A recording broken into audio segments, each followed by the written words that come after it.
太好了，我要来当皇帝了！谁家的年猪穿衣服跑出来了？别挤了，别挤了，我年纪大，让我先来。这怎么可能？我说什么来着？这条路导航都搜不到，绝对没有游客，纯天然野景。纯天然，连护栏都没有，你管这叫路？完了！爸，你慢点！我要吐了。爸，前面3公里有个急弯，减速。下次全家出游，我投反对票。哈哈哈哈！年轻人不要老赖在家里，出来呼吸呼吸。不对，刹车怎么？孩子们抓紧！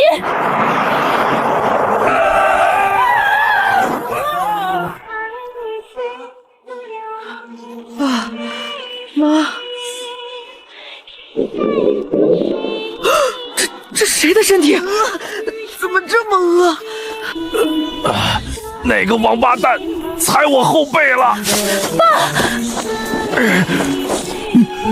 锦绣，你怎么胖成？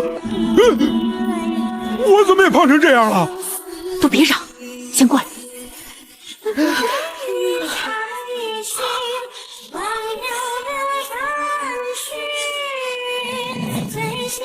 都醒了，听我说，别慌，先别慌，这地方不对，外面有人。我刚才往外看了一眼，整条街全是烧毁的房子，到处是人，瘦得皮包骨头，眼睛发绿。妈妈，那些人一直在看我们。你们有没有觉得脑子里多了一些不属于自己的东西？我脑子里有一段记忆，有人管我叫王爷，说什么封地兵败，乱七八糟一大堆。我的记忆里，有人叫我王妃，有人叫我二公子，还有一座府邸，很大，但后来着火了。我脑袋里有个姐姐一直在哭，说好饿好饿。我也是，有个哥哥说要找吃的。我理一下，按这些记忆来看，我们现在的身份是一个王国王爷一家人，原主一家在逃亡路上全部饿死了，我们顶替了他们。王爷，就我这体格，200多斤的王爷，原主一家全都胖成球，在夫人的路上遇到劫匪，全被抢了。养尊处优的人啥也不会，就给饿死了。那这座城呢？原主记忆里叫安平城，是咱们的封地，刚被敌军洗劫过，守军全跑了，粮草烧光了，就剩下这些老百姓困在城里。所以外面那些流民是原主的百姓。对，他们饿了快10天，已经疯了。那咱就是这座城的主人。走进城，找到城主府，先把身份立住。你看看外面那些人的眼神，你就这么大摇大摆进去？怕什么？我是王爷，他们是我的子民，子民见了王爷，那不得跪迎？爸，走，全家一起，排场摆起来！老爸，我觉得情况不太对。傻孩子，还愣着干啥？快跑！好几个大胖子！肉是肉，活的，都站到我后面！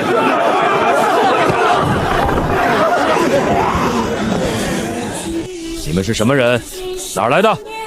这位兄台，我们一家路过此地，迷了路。路过？城外20里都是战场，什么人能路过？头儿，城里断粮9天了，这一家子少说有1000多斤肉。你说什么？不是我们心狠，城里300多口人已经断粮好多天了，再不想办法，全得饿死。你们这么多肉，够全城人撑好几天了。兄台，话可以好好说，吃人这种事，你们是人，不是畜生。再饿下去，人和畜生没区别。他妈！救命啊！救命啊！报警！报警！检测到宿主濒危状态，减肥变强系统正式激活。当前宿主体重217斤，每减重1斤解锁对应体力值、生存技能及物资奖励。体重越低，能力越强。首个任务已发布，10日内减重10斤，奖励丰厚。另外，家人减少体重也可计算到任务中，获得相应奖励。减肥变强，们要吃了我们，行？一家5口加3只畜生，一人吃1口，撑死够你们吃3天。3天之后呢？还是得饿死。那你说怎么办？难不成你能变出粮食？我能。继兄，给我10天，10天之内，我让全城人吃上饭。要是10天后我做不到，这里的肉随你们处置。你一个胖女人，拿什么保证？拿命保证。 10天，多一个时辰都不行。你疯了？拿什么变粮食？爸，我也不知道，但不答应，我们现在就死。系统，你最好没骗我。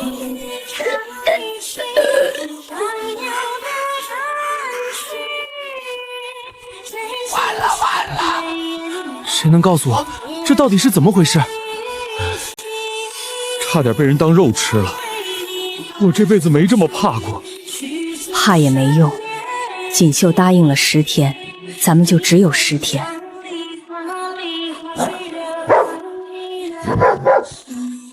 汪汪汪！滚！汪汪汪！你小声点儿，被外面人听见了怎么办？行，甭管怎么过来的，眼下得活下去。锦绣，你刚才在外面喊的什么10天变出粮食，你心里到底有没有谱？有谱，但说出来你们可能觉得我疯了。你今天喊的那些话已经够疯了，说吧。我脑子里出现了一个系统，他说减肥就能变强，每减1斤体重就能解锁体力、技能甚至物资奖励，减得越多能力越强。系统？什么系统？你确定不是饿出幻觉了？爸，咱们全家穿越了，体重暴涨200斤，顶了一家死人的身份。你觉得还有什么事儿是不可能的？管它真假，先试。锦绣，这个系统只有你一个人有，暂时是。但他说了，每减1斤就有奖励，所以咱们全家从今天开始减肥。老天爷，我活了48年，做梦也没想到有一天要靠减肥活命。从现在起，几条规矩：第一，出了这个门，我们就是王爷一家，谁也不许露馅儿。第二，不许单独行动，出去必须至少2个人。第三，不许哭，哭解决不了任何问题。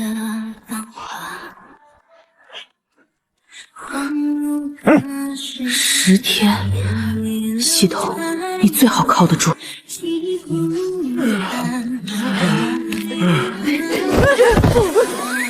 姐，我不行了，腿不听话。我也是，肚子挡着，看不见脚。还5分钟，不许躺。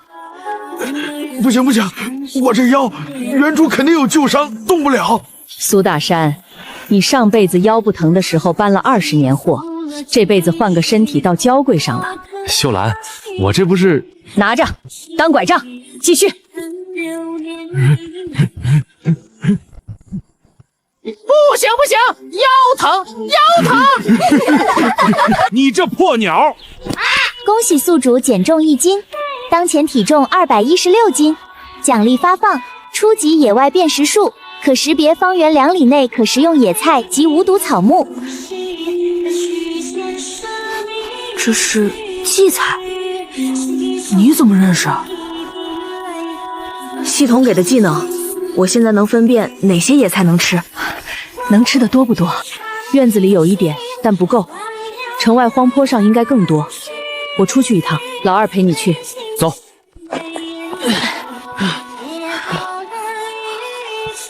那是野苋菜，能吃。那边那个蒲公英叶子也能吃。姐，这系统真能靠谱，就靠采野菜，喂不饱300多人。先解决自家人的肚子，全城的问题我还在想办法。别动！敌军是赤巡，他们在打探城里的情况。快去！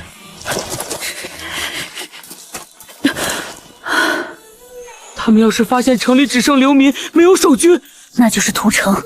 走，回去告诉爸。敌军还在城外，10天的时间，比想象中更紧。就这，苦的比药还苦。挺好的，有菜味儿。你脸都绿了，还嘴硬。呸呸，难吃难吃。能填肚子就行，接下来几天都得靠这个撑。姐，说正事，我们在城外发现敌军斥候的事，不能瞒着。你俩确定是斥候？2个人，皮甲短刀，专门查看城墙塔口，不是斥候是什么？那就说明敌军主力还没走远，他们在观察城里虚实。如果让他们摸清城内没有守军，300多个饿到走不动路的流民，加上咱们一家肥的跑不动路的，全城没一个能打的。他们要是打过来，挡都挡不住。爸，城外的流民现在对我们什么态度？暂时安顿了，但一直有人在附近晃悠，盯着咱们。我出去打了个水，好几个人跟着我，眼神不善。有人怀疑我们藏了粮食？肯定的，咱们一家这么胖，又能采到野菜煮汤喝，他们不信我们没存货。爸，你最会跟人打交道，你出去放风声，就说我们一家人都有病，生的是虚胖病，浑身浮肿，但其实没几两肉，就说我们比他们还虚弱。装病，我擅长啊。走路的时候故意喘粗气，时不时扶着墙歇一下，让他们觉得我们比他们还不如。行，包在我身上。老二，我要继续运动，光采野菜不够，我得把系统更多的能力解锁出来。恭喜宿主减重1斤，当前体重215斤，奖励发放。基础潜行能力可降低移动时产生的声响，提升夜间隐蔽性。你在想什么？敌军蚩尤从那片树林来的，蚩尤在的地方后面一定有营地，有营地就有粮草。我要去敌军营地偷粮，大部队已经离开，他们留下的人少，是个机会。你200多斤，去偷粮？所以我得继续减。老哥哥们，你们看我这肚子，摁一下全是水。我们一家都有浮肿症，虚胖，不信你摸摸，一点力气都没有。爸在外面拖时间，我得在里面抢时间。敌军的粮草，我必须拿到。白天我和老二又出去看过了，敌军营地在城西树林后面，大概3里地。营帐不多，目测几十人的小队，但粮仓在营地西侧，单独搭了2个棚子。几十个人的小队，那不是主力，是留下来盯梢的。但几十个人也是兵，咱们一个能打的都没有，所以不能打，只能偷。偷粮这件事我不反对，但锦绣你一个人去太冒险。妈，系统给了我潜行能力，我走路几乎没声音。而且你想想，敌军做梦也想不到，一个200多斤的胖女人会半夜去他们粮仓。虽然这么说不太好听，但确实，谁能想到呢？那也不能一个人去，分工，所有人都得有任务。我的想法是这样，爸，你留在城里，白天安抚流民是你的事儿，晚上也得盯着，万一流民闹事，你第一时间稳住局面。没问题。小满、小年，你们白天在城里到处跑，装作玩耍，看看哪些地方的城墙塌了，哪些地方能出城，哪些方向能看到敌军动静。姐，我记性好，我能记住。我腿快，记住，只许看，不许靠近城墙外面。是。大黄跟我走，他鼻子灵，前面探路。花花负责巡逻，要是有敌军的狗靠近，他能对付。话痨，啥？你飞到树上放哨，看到巡逻兵靠近就叫。叫，我会叫。我呢？你跟我一起去，我搬粮，你接应，我守在城墙塔口等你们。你们有任何不对，掉头就跑，粮食不要也得跑回来，听见没有？听见了。流民那边又闹起来了。我先看见的，我3天没吃东西了。都别抢了，一只老鼠几个人分，一人1口骨头渣子，吃了闹肚子还得白遭罪。那你说怎么办？再饿下去就要死了。你们信不信我们家闺女？她说10天就是10天，再忍2天，粮食就有着落。她一个胖丫头，能有什么办法？我拿脑袋担保，2天，就2天。锦绣，你可一定要成啊！这些人真的撑不了几天了。外面闹完了，压住了。锦绣，你们抓紧准备，越快越好。明天晚上就动手。2个时辰，超过2个时辰不回来，我进去找你们。不会超过。我踩到石头都咔咔响，你怎么一点声音没有？系统技能，别说话，跟紧我。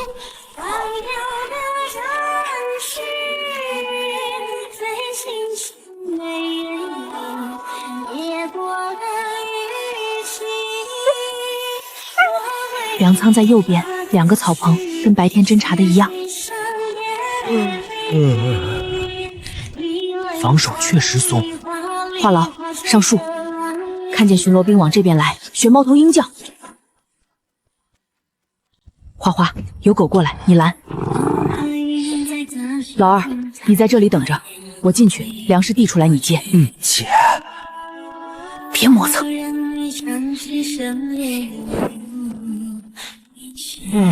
别吵。那真幸福了几许多的心，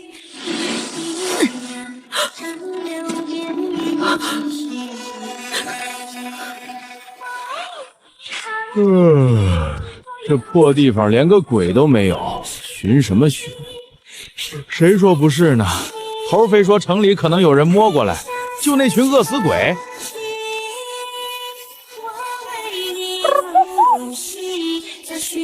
什么声音？猫头鹰吧。走了走了，回去睡。太紧了。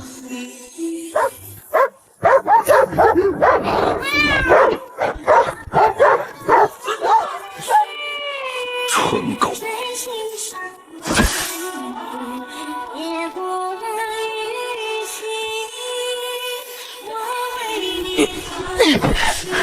还有好几袋，今晚还要搬。一袋大概30斤，够吗？不够，300多人，这点只够喝2顿稀粥。我再进去。刚才军犬已经闹过一次了。花花搞定了，他们以为是野猫，趁他们还没警觉，我得抓紧。你帮我盯着，有人来就咬我裤腿。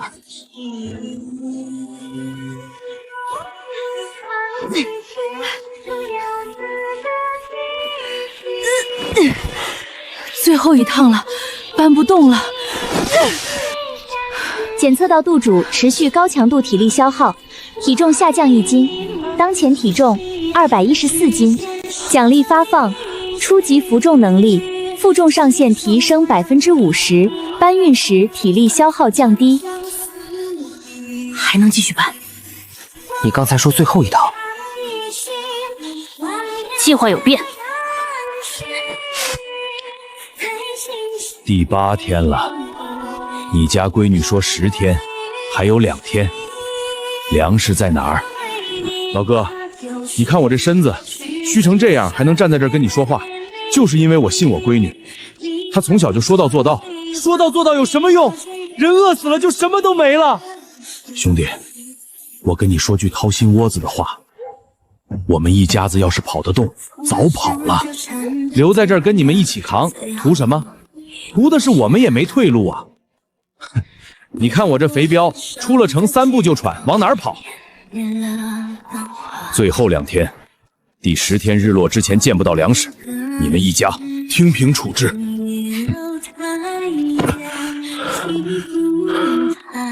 闺女，你可千万别让你爹把脑袋搭上了。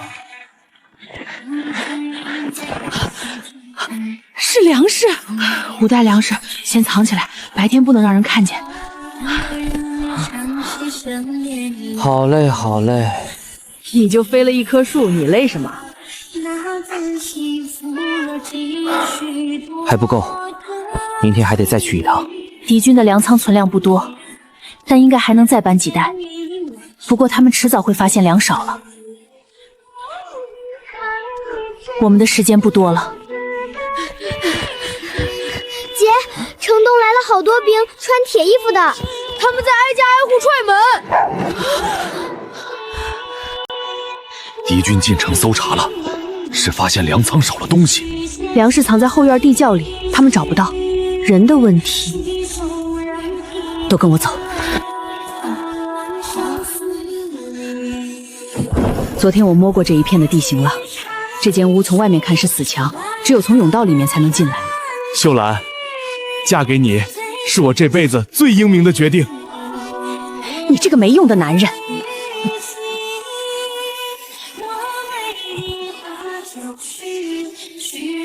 这边搜过没有？没有，这片全是烂房子，看着没人住。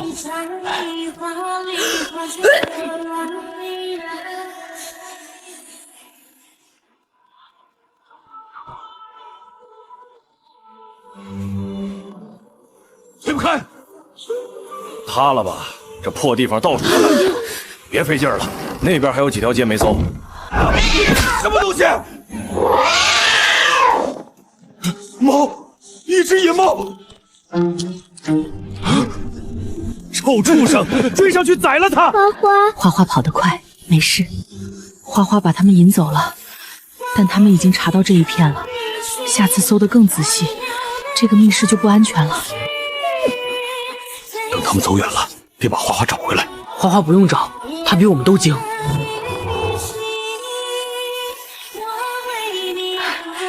你这个小疯子，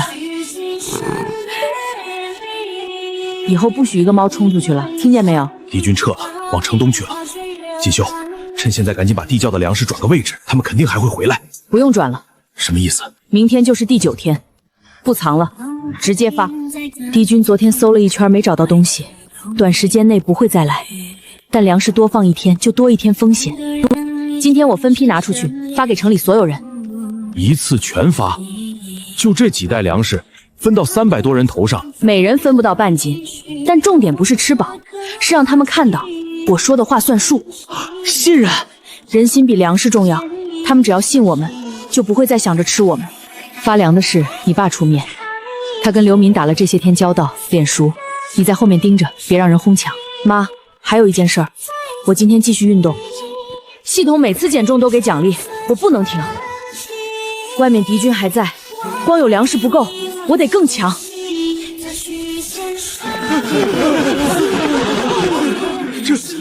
这是真的？真的，粟米能煮粥，能蒸饭。都别急，一个一个来，老人孩子先领，青壮在后，每人半斤，不多不少，谁敢抢，取消资格。真给我们？不换东西？不换，白给。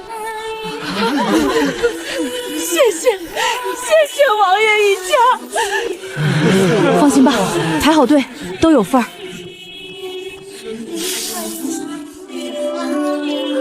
姑娘，不，大小姐，老朽之前冒犯了您一家，差点做了畜生不如的事，这条命算您给的。过去的事儿不提了，眼下大家能吃上饭，往后的事儿往后再说。都有份儿，都有份儿。粮食发出去了，但这只够撑3、4天。敌军还在城外，下一步该怎么办？10日之约，明天就到。可真正的难题才刚刚开始。10天到了，大小姐10天给粮食，昨天全城人都吃上了。老奴周勃携王府旧部残余3人，叩见王爷、王妃、大小姐。老人家快起来，别行这么大的礼。王爷，当初城破之日，老奴带着几个人藏在城南地窖里，不敢出来。后来听说您一家回了城，老奴不敢信，直到昨天亲眼看见大小姐发粮，老人才知道，王爷一家真的回来了。安平城虽然残破，但这是王爷的分地，是您的根基。老奴恳请王爷主持大局，重振安平。周勃严重了，本王。周勃，我爸，我父王身体虚弱，不便多言。城里的事暂时由我来打理。大小姐能发出粮食，稳住全城人心，老奴信您。只是这安平城城墙塌了3面，只剩北面半截能挡风，房屋时间倒了7间，没有农具，没有种子，没有守军，城外3里就是敌军营地。大小姐，这副担子扛得起吗？周伯，扛不扛得起都得扛，这一城人的命，总得有人接着。乡亲们，10天前我说过要让全城人吃上饭，这个我做到了。今天我再说一句，安平城不会完，只要我们一家人还在这儿，就没人能饿死，也没人能踏平这座城。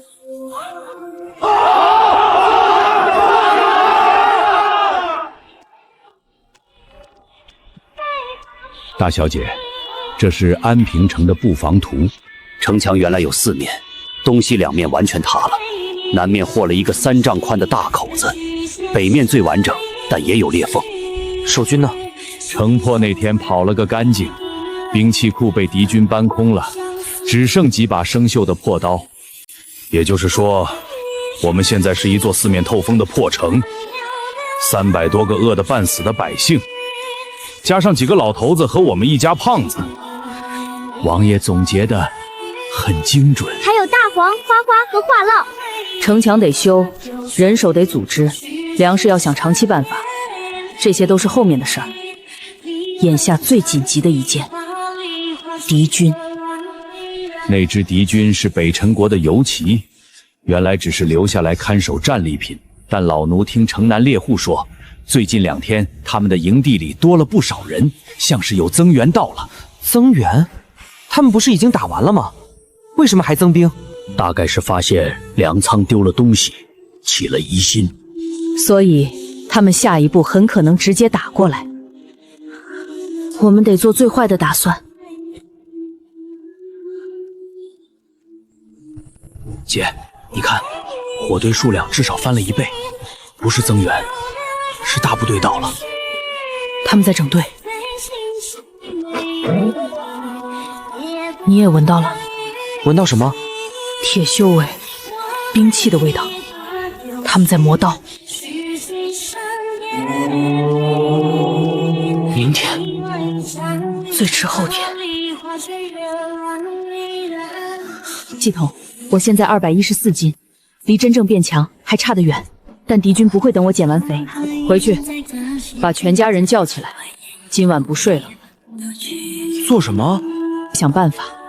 没有兵，没有甲，没有武器，但这座城里有300多个活人，活人的脑子是最好的武器。连你都不怕，我怕什么？安平城不会倒，谁来都一样。敌军从城西来，东西2面城墙全塌了，等于敞开大门。北面墙完整但矮，翻得过去。唯一的优势，南面那个3丈宽的豁口，反而可以做文章。豁口怎么做文章？那不是最大的漏洞吗？漏洞也可以是陷阱。敌军看见豁口，一定觉得这是最容易突破的地方，会集中兵力往这儿冲。我们就在豁口后面挖壕沟，埋坚桩，让他们冲进来就栽跟头。大小姐的意思是故意放他们进来？不是放进来，是让他们以为能进来。壕沟加坚桩能挡住第一波，剩下的靠人。靠人？城里这些百姓连刀都没摸过，不需要他们拼命。妈，城里有多少妇人和老人？妇人100多，老人几十个。让他们收城里所有能砸人的东西，碎石、烂砖、陶罐、木头桩子，全搬到城墙边上堆着。敌军攻城的时候，从上往下砸，我来组织。爸，你把青少年全部召集起来，连夜挖壕沟，不需要太深，齐腰就够，底下插削尖的木桩。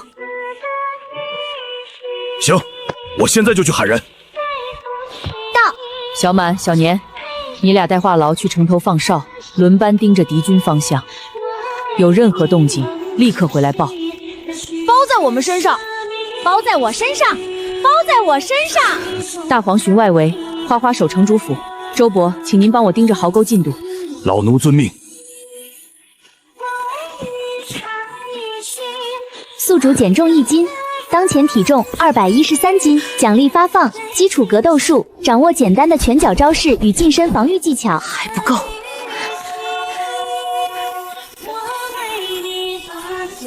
弟兄们，敌军明天就来，今夜不挖完这条沟，明天咱们全完。王爷，我们跟着干。再伸半尺，木桩削尖了往里插，间隔1臂。够了没？还差20步。王爷，天亮前必须完工。继续。姐说敌军会从西边来，活好多，比昨天多好多。别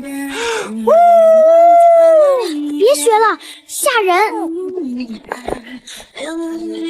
这一排石头堆到齐胸高，陶罐不要摔碎，整个砸下去才有分量。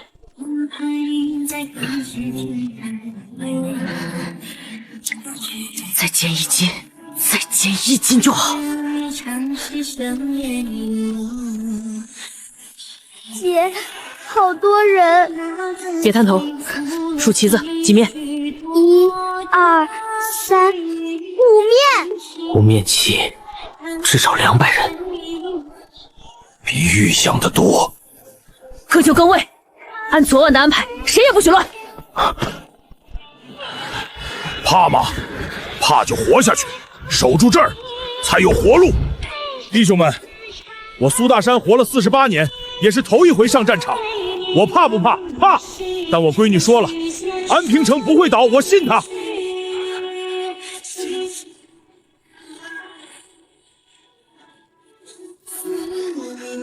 他们会先喊价话劝降，然后投石，最后步兵冲锋。冲锋一定会往豁口来。壕沟能挡住多少？第一排全栽进去，但后面的会踩着前面的人过来。那怎么办？我挡。城里的人听着，安平城已是死地，粮草断绝，守军溃散，识相的开门投降，本将可饶你们不死。这位将军，我们城里上有80岁老翁，下有3岁孝子，全是手无寸铁的百姓。您这200人马来打我们，传出去不怕人笑话？少废话，给你1炷香的时间开城献降，否则踏平此城，鸡犬不留。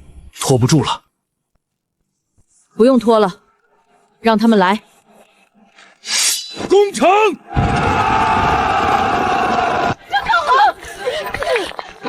瞄准了扔，别浪费！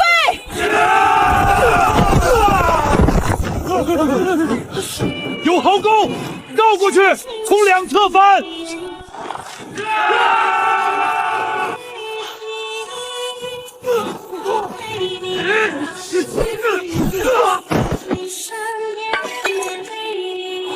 大小姐她一个人，还愣着干什么？冲啊！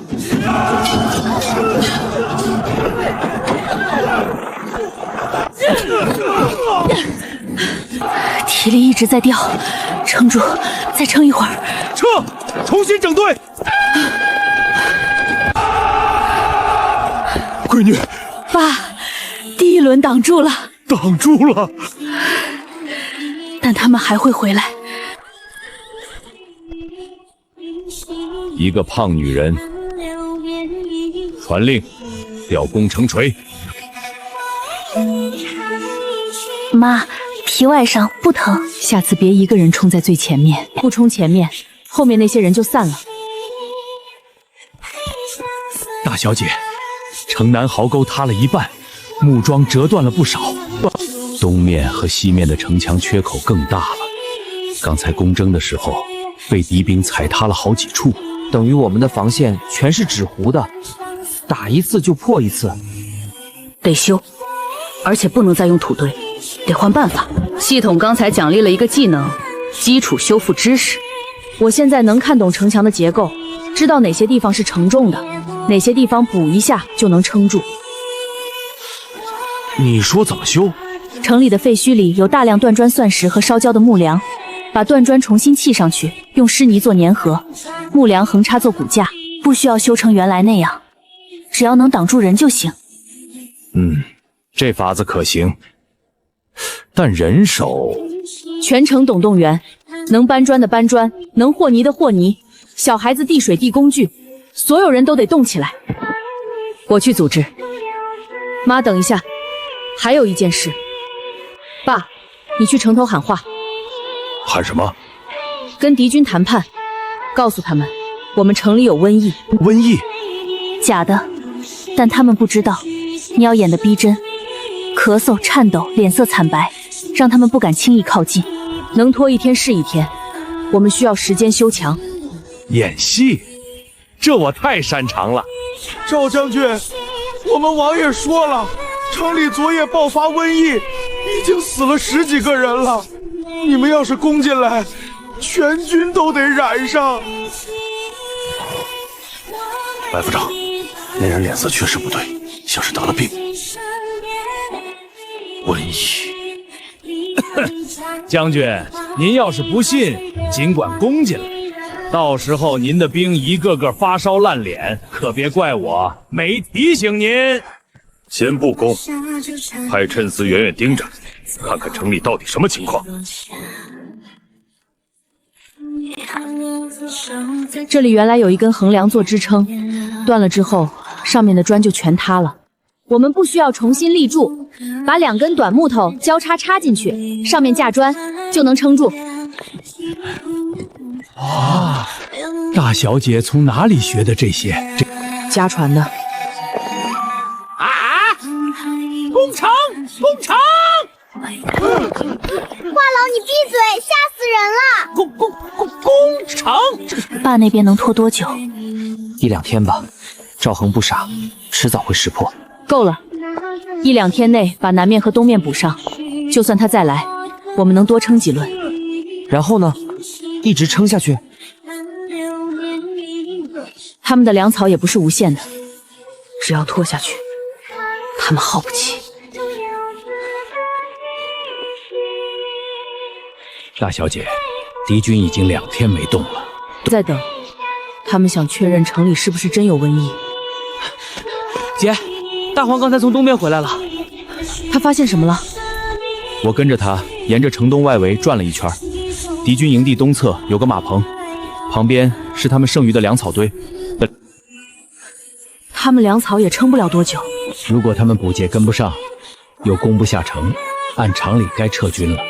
但赵恒不甘心，他丢了粮，攻城又被挡了一次，空手回去没法交差，所以他一定会再试一次。对，所以我们不能只等着。花花，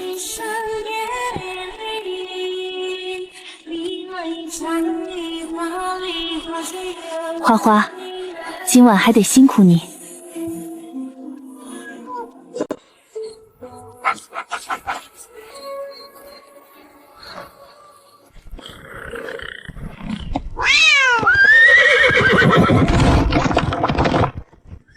马惊了，快拦住！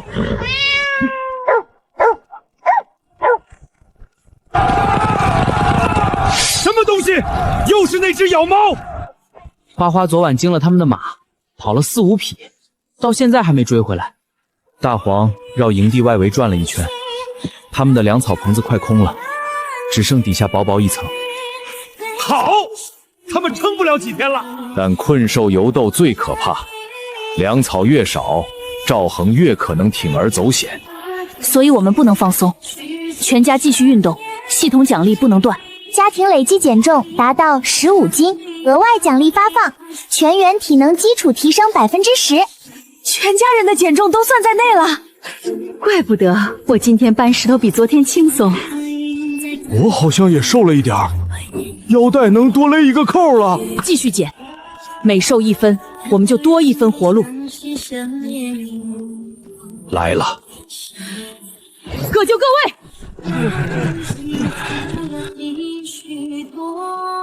他们比上次少了至少30、40人。逃兵，粮草一断，军心就散。最后一次，攻进去，城里的粮食全是你们的。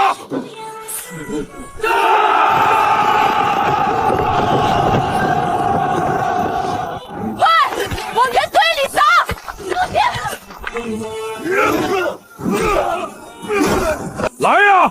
老子虽然胖，但老子沉。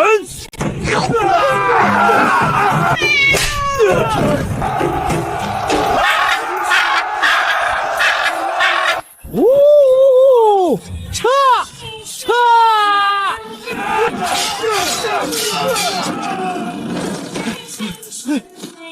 百夫长，兄弟们撑不住了，粮也没了，马也跑了，再打下去全得折在这儿。撤军。大小姐，赵恒的人往北撤了，不像是阳退，辎重都拉走了。他们粮尽兵疲，不会再回来了。可算完了。没完。粮食呢？打跑了敌军，城里300多张嘴还是要吃饭。之前发的粮最多再撑半个月，之后就彻底没了。地呢？安平城周边有没有能种的地？有倒是有，城外南坡和东面河滩有几百亩荒田，但荒了好几年了，没农具，没种子，没耕牛，光靠人刨。明天天一亮，全城下地。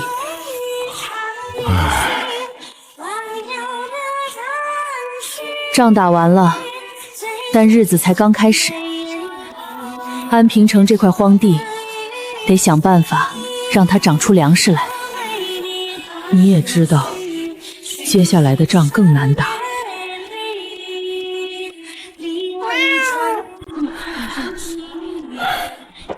这土硬得跟石头似的，指甲都抠不动。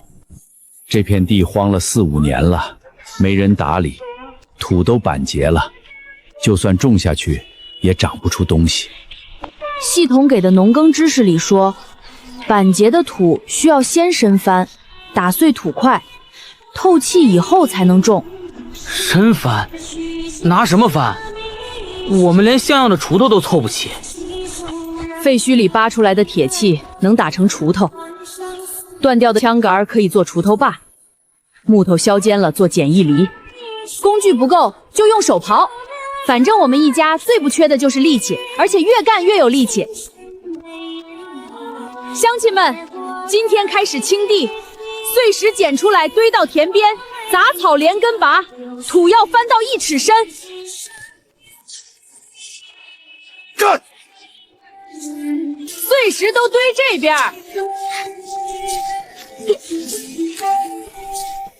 我拔了20颗了。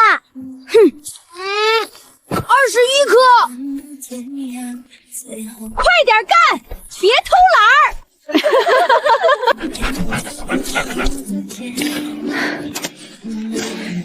今天又瘦了1斤，真好。宿主减重1斤，当前体重210斤，奖励发放。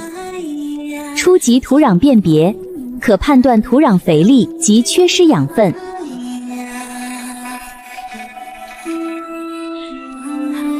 这片地缺氮缺磷，需要堆肥。缺什么？就是地太瘦了，需要用腐烂的草叶、醋粪、厨余混在一起沤肥，埋到地里养土。卧肥？这个老奴懂，但咱们城里连牲口都没几只。大黄不算牲口，但他的贡献也不少。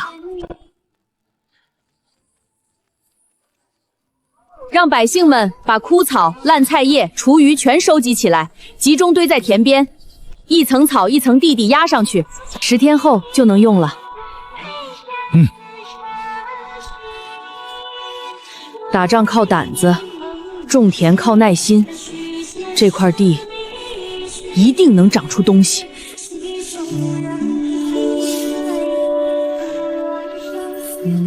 发酵的不错，再过几天就能下地。大小姐，这法子老奴活了60年没见过。把烂东西埋到地里，庄稼不会被毒死？不会，沤熟了的肥是最好的养料。大小姐说把烂菜叶子和畜粪拌在一起能肥田，你信吗？谁知道呢？但大小姐说能变出粮食，后来真变出来了。她说能守住城，也守住了。她说啥我信啥。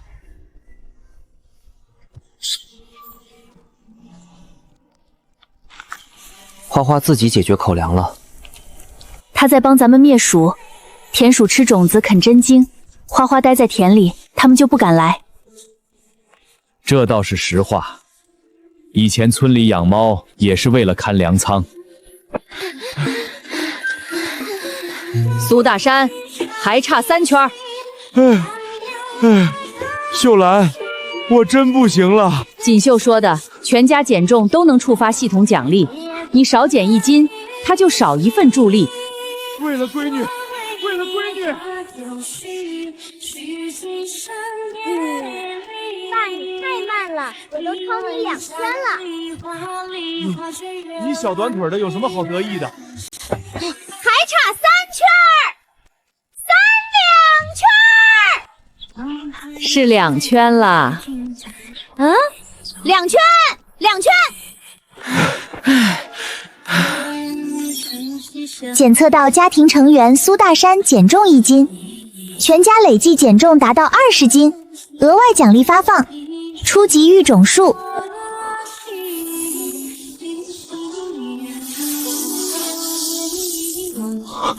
这变了，发芽率至少翻倍，而且抗旱抗虫，比普通种子强得多。哎，闺女，你爹我刚又瘦了1斤，奖励呢？奖励是什么？爸，你这1斤出来的奖励，可能比你这辈子挣的钱都值。啥？我们有种子了。哈哈哈哈哈哈！值了值了，这1斤肉太值了。明天播种，但半月口粮见底之前，必须再想别的办法弄到粮食撑过去。等种子发芽到收割，至少3、4个月。所以我们不能只靠种地，得找别的路，比如跟外面做买卖。做买卖？这个我在行啊。那明天播完种，你就准备出趟远门。去哪儿？最近的集镇，看看咱们城里有什么能换粮食的。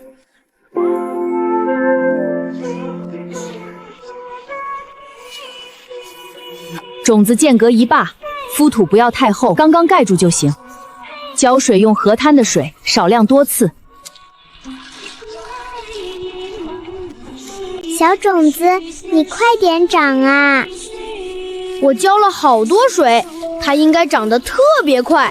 大小姐，种下去多久能发芽？按这个季节和土壤条件，7到10天应该能出苗，但收获至少要3、4个月。3、4个月，城里的口粮撑不了那么久。所以种田只是一条腿，另一条腿得靠买卖。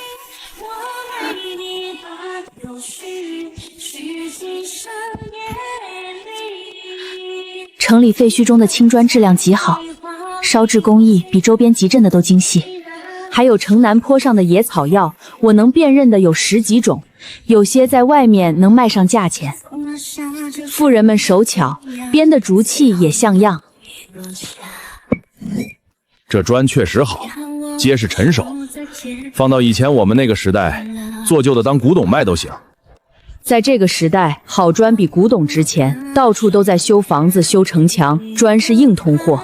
行，我带几样东西去集镇探探路。带谁去合适？带周伯，他熟悉周边地形，知道哪个集镇安全。我也去，万一在路上遇到麻烦，多过人多条路。注意安全，遇到不对的立刻撤。放心，你爹做了20年买卖，什么场面没见过？你那是卖日杂百货儿的场面，大同小异。宿主减重1斤，当前体重209斤，奖励发放，初级草药辨识加强，可识别珍稀药材并判断药效。草药辨识加强了，这是金创草，止血生眠的上品药材。怎么了，妈？这种草在我们城外的坡地上有不少，如果我没看错的话，在外面能卖很高的价钱。战乱年月，最缺的就是伤药，那就多采一些，让你爸带去集站试试价。不只是卖，如果我们能把安平城变成一个稳定的草药供应点，就能跟周边建立长期的贸易关系。有了贸易，就有粮食。我让妇人们分组，一组继续编竹器，一组上山采药。妈，还有一件事，城里那些闲着的老人，让他们帮忙筛选青砖，完整的和破碎的分开，完整的卖出去，碎的留着修自己的墙。我安排种田、副业、贸易3条线一起走，安平城得活成一盘活棋。比咱那破城强多了，至少有人卖东西吃。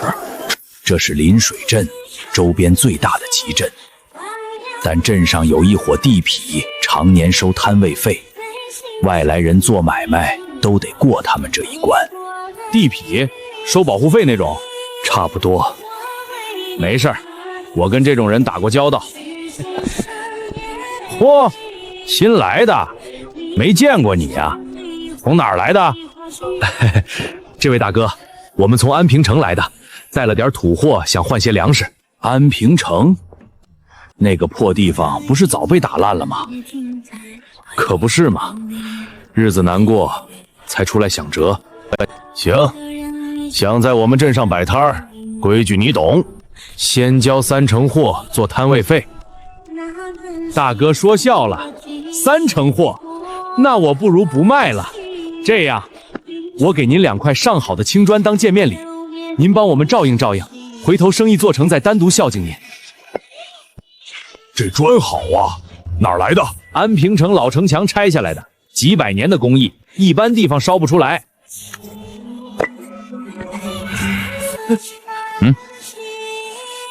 2块砖就想打发我，胖子，你挺会算账啊！大哥，您再看看这个金创草，止血生泥，1两能换3斤粟米。整个临水镇怕是没人有这货吧？金创草，你从哪儿弄来的？大哥，咱们明人不说暗话，我这趟来不是做一锤子买卖的。以后安平城的好东西，青砖、草药、竹器，全从我手里过。您要是愿意照应，回头每趟给您留一份；要是不愿意，临水镇不行，我就去别的镇儿，总有人识货。行啊，胖子，有点意思。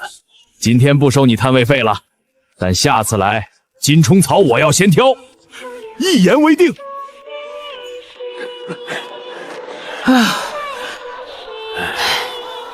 爸，你刚才不紧张？紧张个屁！这种人我见多了，你越怂他越欺负你，你给他面子，给他力，他就是你的保护伞。走过路过，不要错过！安平城100年老砖，耐火耐水，不开裂，盖房子用这个，住一辈子不塌。好砖，多少钱？不要钱，换粮。1块砖换2斤粟米，成交！我要20块。小兄弟，这金创草品相极好，野生的吧？你有多少？这次带了5斤，以后每半个月能供一批。好，好，好，我全要了，拿粮食换行不行？行，但价钱您得公道。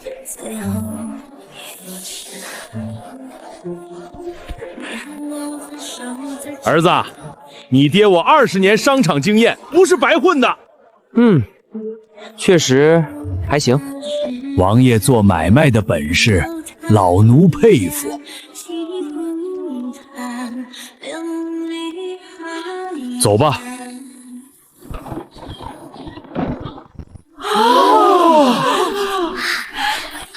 好多粮食，还有盐，真的盐，好吃好吃。爸，比预想的多。你爹出马，那是少贫，路上安全吗？安全倒是安全，但有个事儿。姐，临水镇有个地痞头子叫刘胖子，我们花了点代价打通了关系。但我回来的路上听人说，临水镇北边有个叫赤峰寨的地方，寨主姓孙，手底下有几十号人，专门抢周边村镇的东西。流寇？比流寇有组织。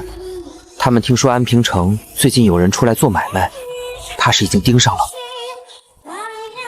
消息这么灵。乱世里消息传得最快的就是谁有钱谁有粮。先把物资入库，从明天起，城墙修缮加快进度，尤其是东面和西面。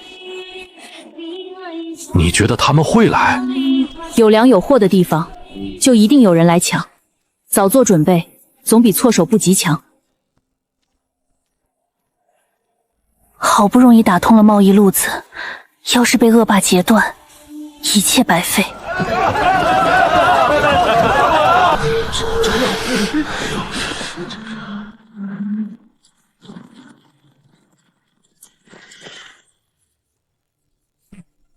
里面的人听着，我是赤峰寨孙霸。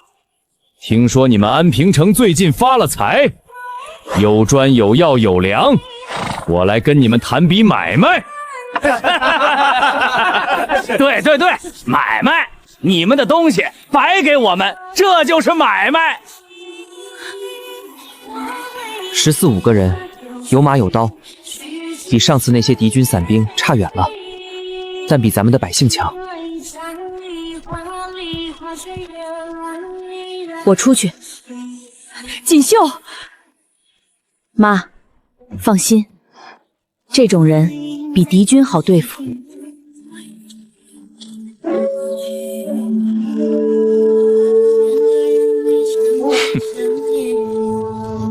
就你一个丫头片子出来跟我谈，你们城主呢？我就是管事的，有话直说。直说？行，从今天起，你们安平城的砖、药、竹器，每趟出城交3成给我赤峰寨，不交就亲自进城来拿。孙寨主，你有多少人？50多号弟兄，个个能打。50多人，我们安平城300多口人，前些天刚打退了200人的陈国正规军，你50多个山寨的兵，觉得比陈国的兵强？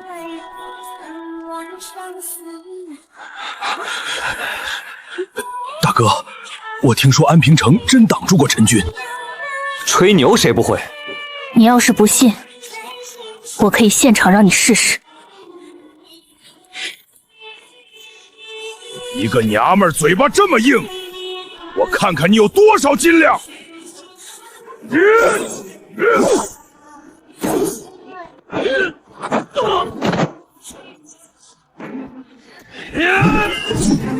哎呦！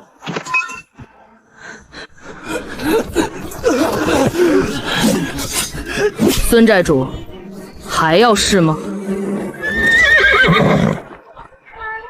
好，算你有本事，但你一个人能打300多个老弱妇孀能打吗？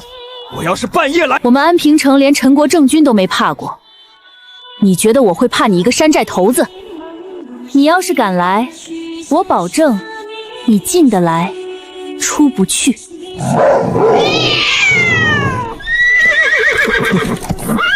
好，好，好，你等着！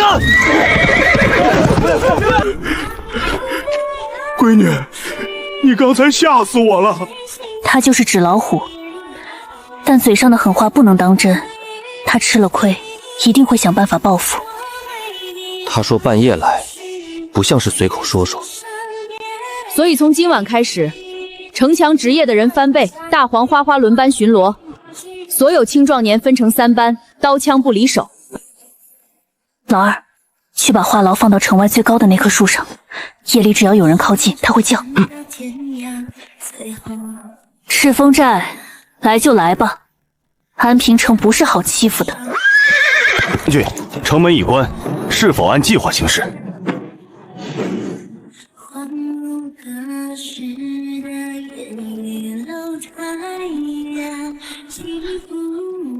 姐，他们真的会来吗？会。孙霸这种人，白天丢了面子，晚上一定找回来。来了我就砸他，砸完了就跑，听见没？你俩的任务是传信，不是打仗。一发现情况，小满往东跑通知你妈，小年往西跑通知你爸。知道了。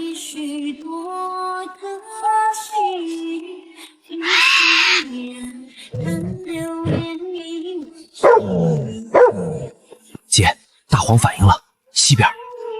多远？有人！坏人来了！小满、小年，去！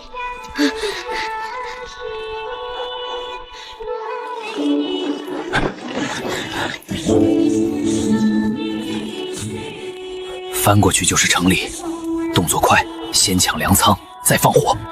那个丫头片子要是出来，给我绑了！嘿嘿，大哥放心，30个人收拾一个娘们儿，还不是？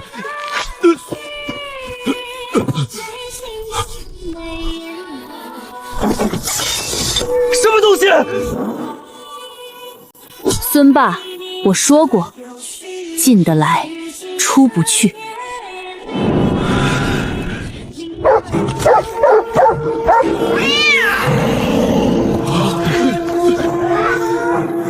虚张声势，冲上去！投石！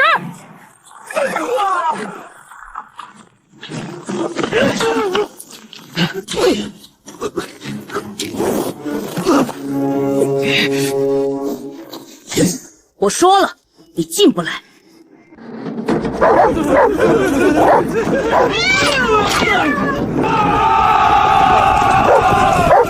围住！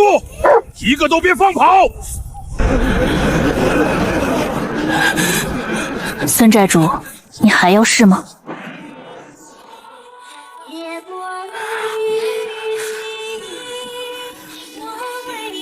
丫头，你赢了，要杀要剐痛快点儿。杀你？你以为你值几把刀的功夫？赤峰寨偷袭安平城，被我们堵了个正着，30个人，一个没跑。进得来，出不去。孙霸，我不杀你，但你的刀枪马匹全部留下，算是赔偿我们的损失。你带着人滚回赤峰寨，以后安平城方圆10里，你的人不许踏一步。你可以不服，但我告诉你一件事：3个月前我200多斤，路都走不动。现在你30个人打不过我一个，3个月后，你觉得你还有机会吗？放人！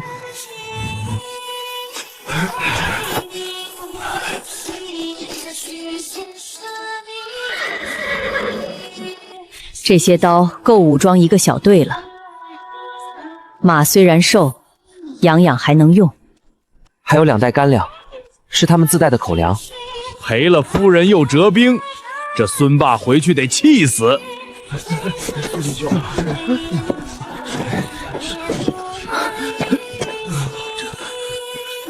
怎么回事？小刘刚才堵人的时候被砍了一刀，伤口不浅。城里没有大夫，没有伤药，这种伤口处理不好会发炎溃烂。战斗消耗检测完毕，宿主减重1斤，当前体重202斤，奖励发放：初级疗伤技能，掌握基础止血、清操、包扎方法，可利用草药配制简易伤药。妈，帮我找干净的布条。老二，去后院药草堆里找金创草和艾青，越多越好。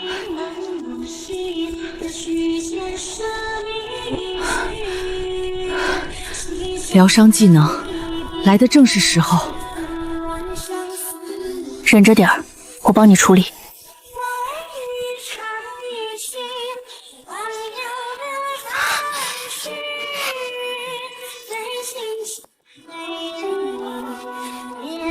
大小姐，疼是真疼，但比昨晚好多了，不流血了。3天内不能碰水，不能干重活，每天换1次药，伤口就能长好。大小姐，我这个也能治吗？淤伤没伤到骨头，我给你敷一贴红血的药泥，3天就消了。王妃，大小姐这手医术从何而来？家传的。老奴以前跟着老王爷几10年，没见过府中有人懂医术。周伯，有些事知道太多不是好事。大小姐能治伤救人，对全城都是好事，是不是？王妃说的是，老奴多嘴了。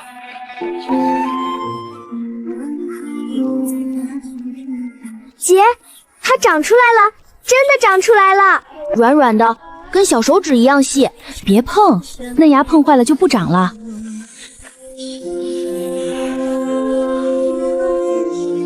老奴在安平城活了60年，这块地荒了多少年了，头一回看见它长出东西。长出来只是第一步，从苗到收割还有2、3月，中间什么事都可能发生。姐，东边那片田的杂草比禾苗长得还快，我一个人拔不过来。让百姓分组轮流除草。你又跑？系统最近奖励变慢了，减重速度也降了。以前1天能掉1斤，现在2、3天才掉1斤。我得加大运动量，突破瓶颈。全家都慢了，爸昨天跑了10圈才掉了半斤。瓶颈期。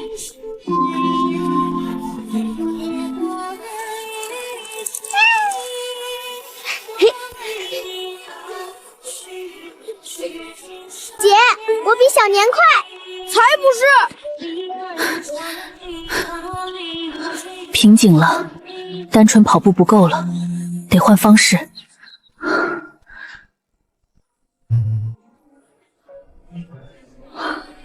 从明天起，全家改训练方式，不光跑步，搬石头、挖渠、扛木头，把劳动和运动结合起来。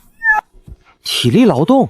对，光跑步身体适应了就不消耗了，得不断换花样，全家一起上。正好城墙还没修完，一边修城一边减肥，一举两得。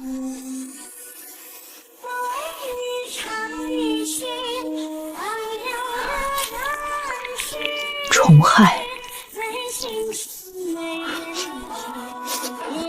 这个你帮不上忙。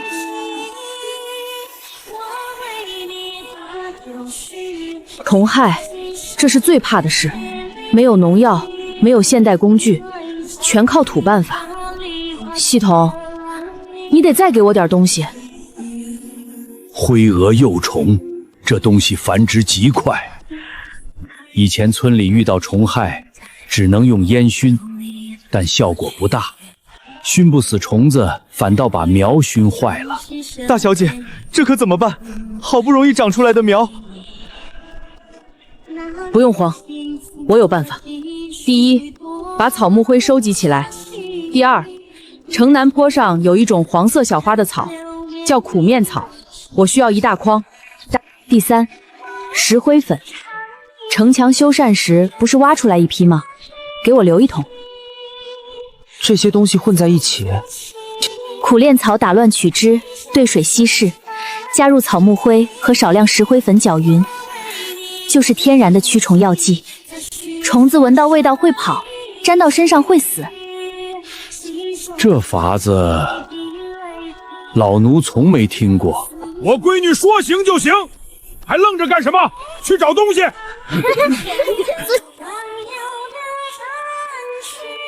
姐，这个是不是闻着好臭？就是这个，多采。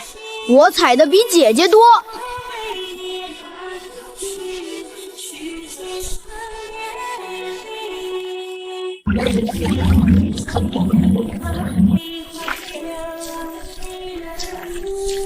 这味儿也太冲了。虫子比你更受不了这味儿。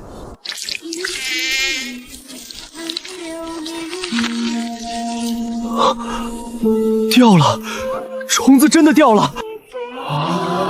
神了！大小姐，这法子当真管用。每隔3天喷一次，连喷3次就能断根。以后定期撒草木灰预防就行。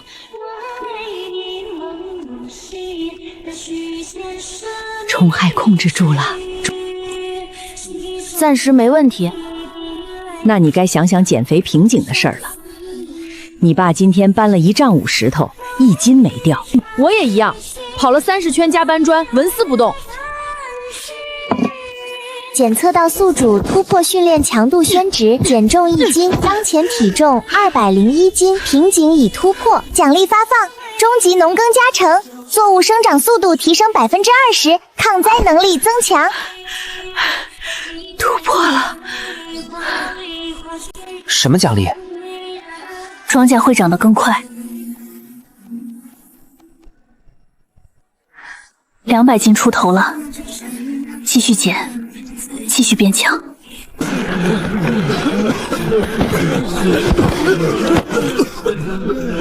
求城主收留。我们从云安城逃出来的，城被烧了，粮也没了。听说安平城有田有粮，求您给条活路。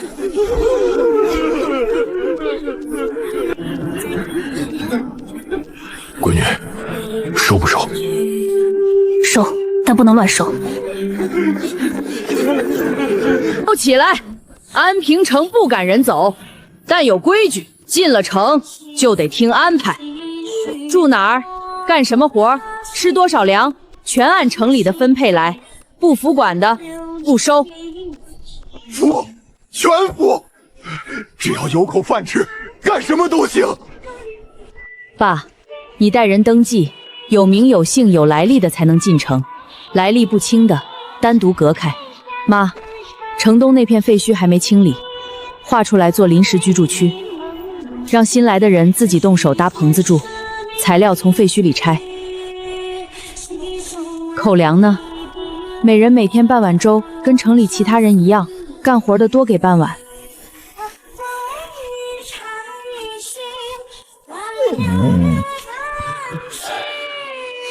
凭什么？我们好不容易攒下的粮食要分给外面来的人？就是，我们守城的时候他们在哪儿？现在有粮了倒来蹭了。都别吵，听我说两句。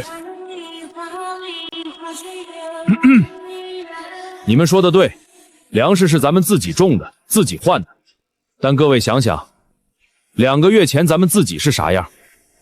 饿得吃老鼠啃树皮，差点把我们一家当肉吃。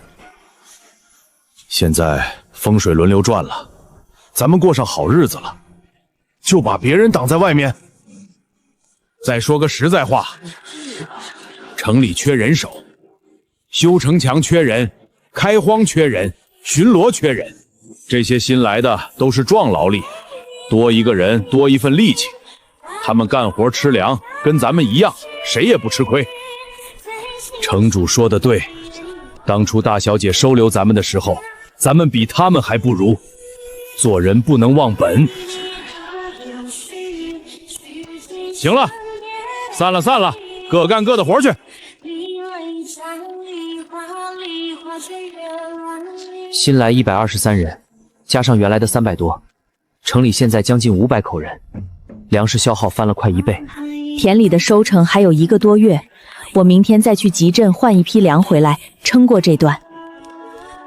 锦绣，我有件事要跟你说。怎么了？今天新来的流民里有几个人不对劲，登记的时候说是云安城来的，但大黄对其中2个人反应特别大。大黄对陌生人有戒心正常，但围着转好几圈。上次他这个反应还是在敌军赤瓯靠近的时候。那2个人现在在哪儿？我把他们安排在城东废墟最里面的棚子里，跟其他人隔开了。周伯派了2个人远远盯着，盯紧了，先别打草惊蛇。外来流民鱼龙混杂，大黄的鼻子不会骗人。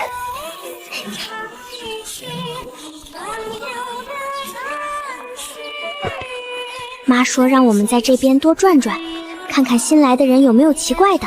我知道，姐说的那种偷偷摸摸的人。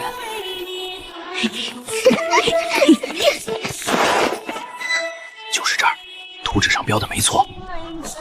城墙北面最薄，只有2层砖，东面的缺口虽然堵上了，但没有夯实，一撞就塌。护卫队60多人，刀枪10几把，其余全是木棍。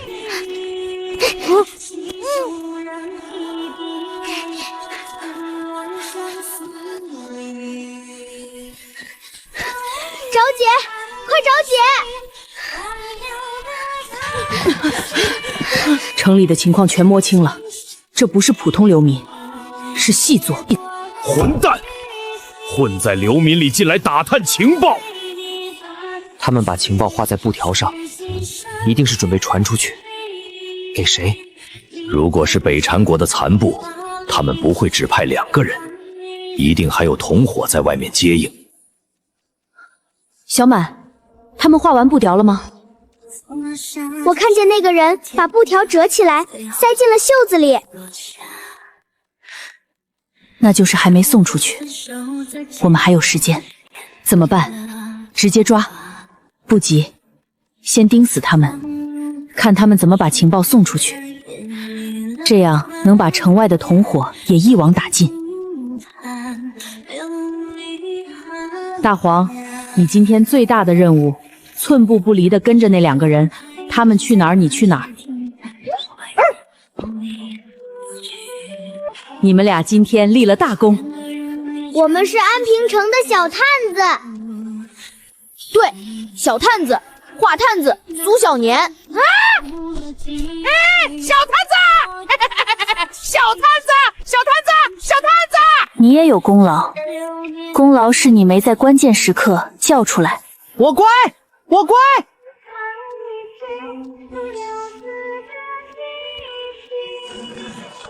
走，今晚把东西送出去。接头的人在城外东边河滩等着。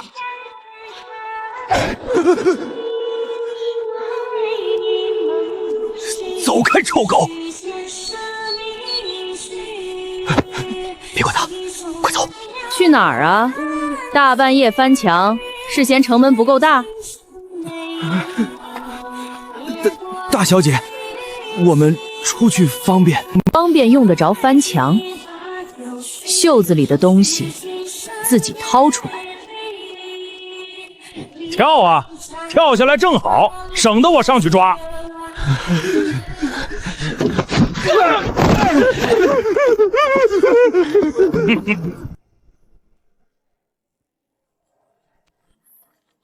周伯，看看这是什么路数？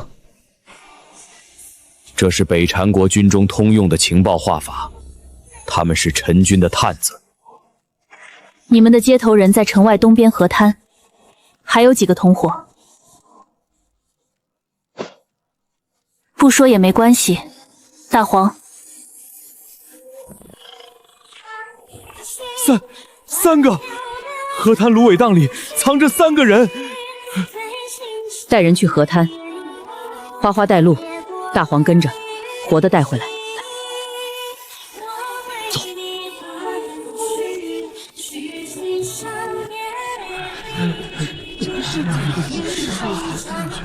这几个人混在流民中间，是北陈国派来的探子，他们摸清了我们的城墙、兵力、粮仓所有情报，准备送出去给敌军。败类！我们逃得那么苦，你们混在里面害人！从今天起，安平城所有进出人口必须登记核实，任何人发现可疑行为，立刻报告。保护这座城，不是我一家人的事，是所有人的事。大小姐说的对，我们变了，安平城也在变，但真正的考验还在后面。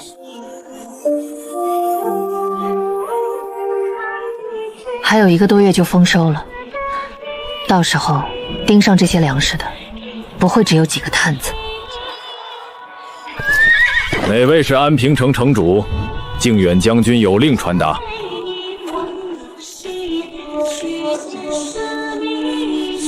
本王在此，将军有何吩咐？靖远将军令：安平城地处将军辖域之内，即日起需向将军府上交本年粮产之5成，作为供奉，逾期不缴者，视同抗令，发兵征讨。5成，将军这胃口可不小啊！3日内回复，本使者自会来取答复。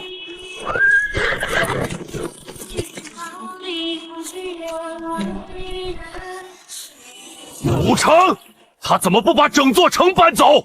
靖远将军名叫韩征，手底下有3000兵马，控制着方圆100里的几座城池。我们安平城在他的地盘边缘，以前太穷太破，他懒得管。现在我们有田有粮了，他就来了。3000人，打是打不过的。不能打，也不能全给。5成粮食交出去，城里500口人就得饿肚子，所以只有一条路：谈。韩征要的是粮食和面子，我们给他面子，但粮食不能按他说的来。怎么给面子？爸，你去谈判，告诉他2件事：第一，安平城愿意认他的号令，以后粮产上缴1成算供奉；第二，安平城能给他提供比粮食更值钱的东西。什么东西？草药、青砖，还有城墙修筑技术。韩征手下3000人，他自己的城池也要修。我们的砖比周边所有城池的都好，修城的本事，他手底下没人会。大小姐的意思是，用技术换安全？他觉得安平城活着比死了有用，他就不会动我们。谈判这事交给我，但万一他不吃这套呢？那就让他看看我们的牙齿够不够锋利。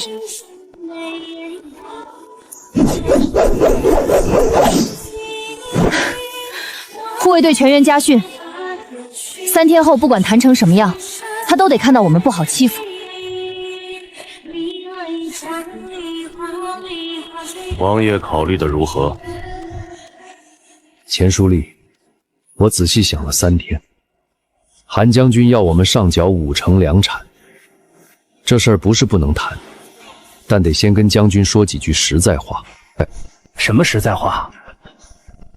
第一，安平城刚打退了北禅国200人的正规军，又收拾了赤峰寨的流寇。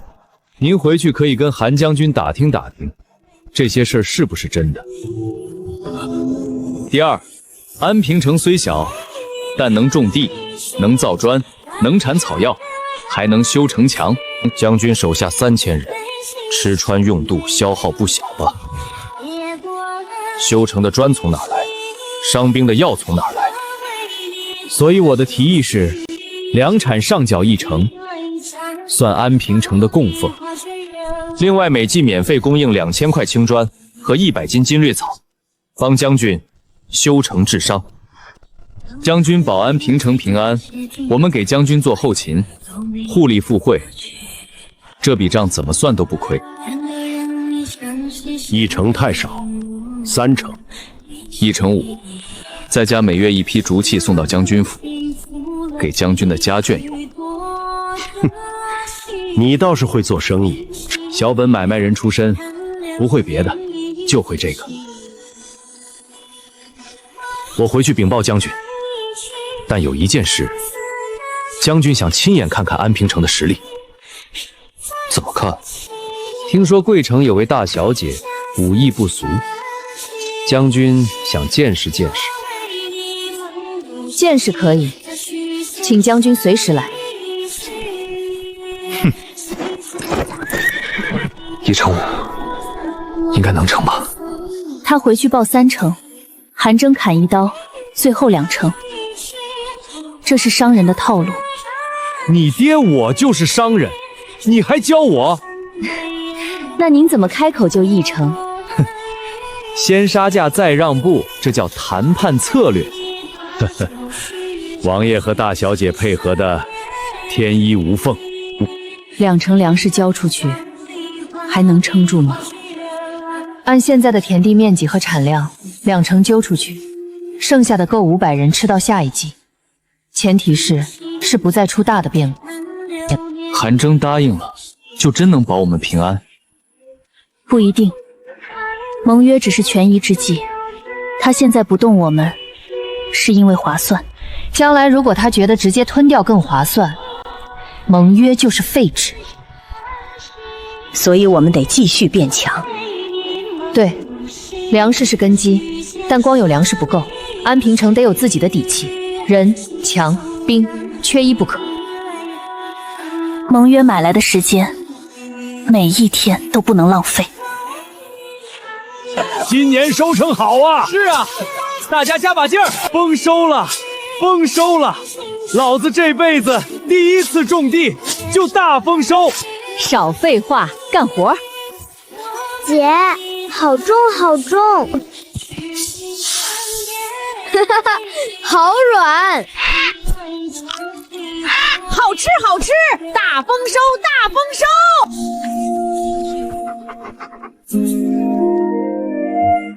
大小姐，老奴活了60多年，没见过安平城这么好的收成。这才是第一季，以后会更好。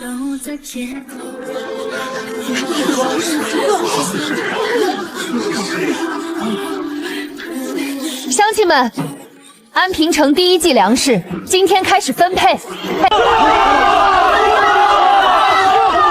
规矩说清楚，按劳分配。开荒种地的、守城打仗的、修城墙的、做手工的，按出力多少分粮。老人、孩子和行动不便的，由公共食堂统一供应，保证不饿着一个人。大小姐公道，大小姐公道，大小姐公道。不忙的。谢。好，按劳分配，不饿一人；按劳分配，不饿一人。分完以后，公仓里还剩2成粮食，够交韩征的供奉，再留1成做储备。手有余粮，心里不慌。粮食的问题暂时解决了，下一步呢？下一步，基建，城墙修了一半，还有一半。城里的房子时间岛期间，百姓到现在还住棚屋。水渠没有，全靠人力从河滩挑水浇田。磨坊没有，粟米脱壳还靠手搓10年。要想让安平城真正立住脚，得盖房、修渠、建磨坊。大小姐说的对，但建这些都需要大量钻石木料。城里的废墟能拆的差不多拆完了，剩下的不够用。我今天下午巡城的时候注意到，城北3里外有一片粘土坡地，土质适合烧砖。如果我们能自己建一座砖窑，就不用从废墟里扒砖了，要多少烧多少。对，而且多余的砖还能卖到集镇去，换更多的物资回来。爸，烧砖的事你来牵头。你以前在建材市场混了那么多年，总知道点门道吧？我卖过砖，没烧过砖，但道理应该差不多。差很多。那我现学。任务完成，基础耐力训练20组。宿主减重1斤，当前体重193斤。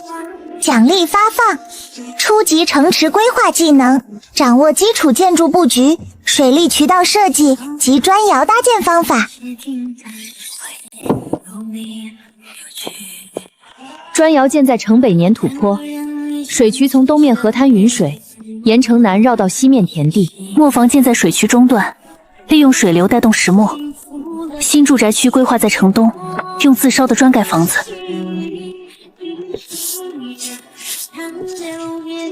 大小姐，这是从哪里学来的？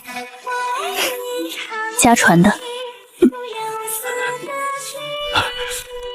闺女，你这脑子怎么长的？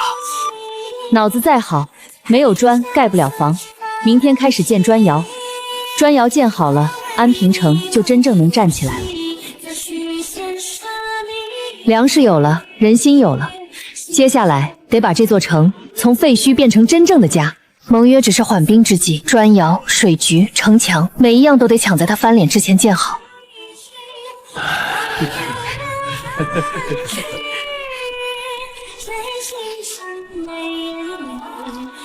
粘性够，杂质少，是烧砖的好料子。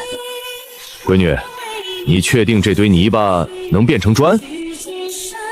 砖窑结构我脑子里有了，先挖窑坑，砌窑壁，留进火口和出烟口。窑坑2丈深，能一次烧500块砖。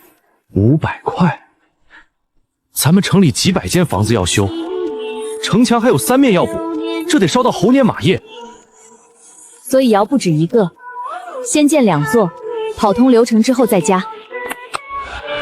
从今天开始分3组，第一组挖窑坑，第2组取土制坯，第3组砍柴备燃料。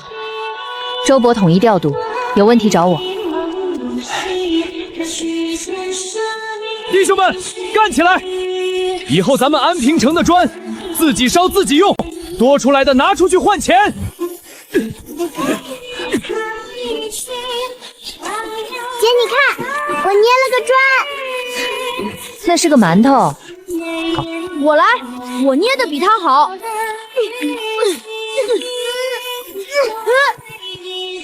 苏小年，你完蛋了！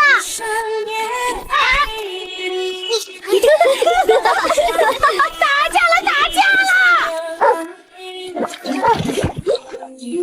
哈哈哈哈哈哈！大黄，你这是自投泥坑啊！哈哈哈哈哈！你可是安平城的巡逻队长，注意形象。行，今天全家平等，都是泥猴子。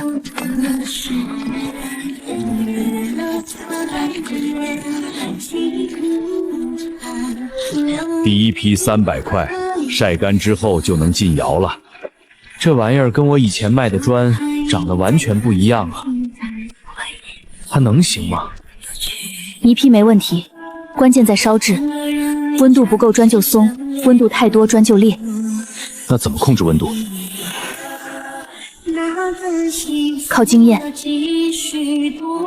你有经验吗？没有，但系统给了理论知识，剩下的试几次就知道了。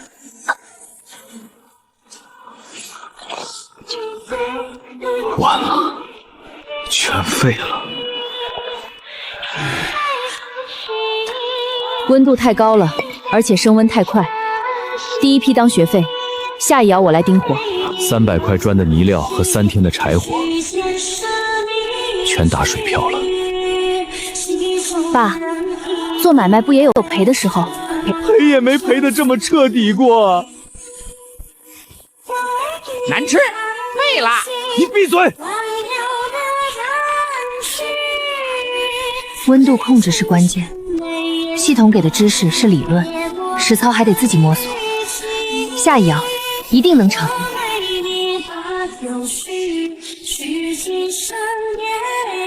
姐，你盯了一夜了，歇会儿吧。不行，马上到关键阶段了。你看烟的颜色开始发青了，说明窑内温度刚好。再加柴就过了，减柴就不够。那怎么办？保持现在的柴量，再烧2个时辰就封窑。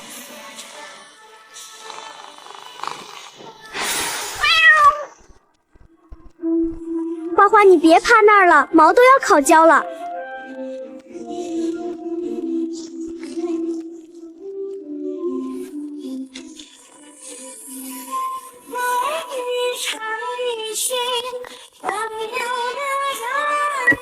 没碎，成了，硬的跟铁一样。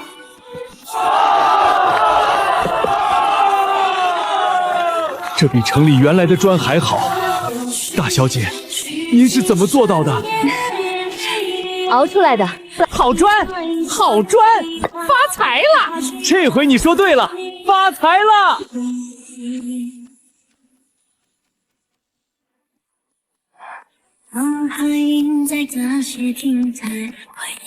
朱园区在东面，机场区在南门附近，手工业区靠近砖窑方向，农田区在城外南坡。这排房子间距再宽1尺，以后巷子太窄，2个人迎面走都挤。娘，东面第3排的房顶梁断了，需要换一根。仓库里还有备料，去取。路好平，不颠了！大黄加速，冲啊！呀！大黄，你刹车能不能提前说一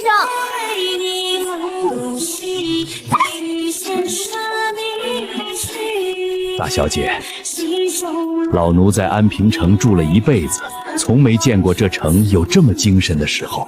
还远着呢，房子盖了，路也修了，但有个大问题，是500多人喝水、洗衣、做饭，全靠人力从河滩挑，效率太低，而且水不干净，上游随便一场大雨冲下来泥沙，水就没法喝了。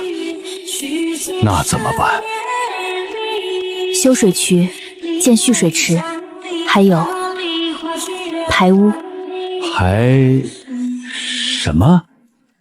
人多了，脏水粪便往哪儿倒？现在随地泼，过不了多久就会生病，得挖排污渠，把脏水引到城外去。人口暴增带来的不只是劳动力，还有卫生问题。水源一旦被污染，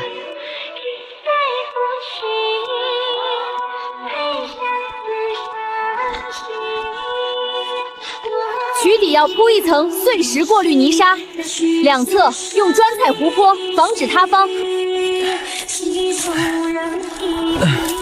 闺女，这条渠挖了3天了，才挖了一半，照这速度，急不来。水渠是100年工程，马虎了以后全得返工。哇，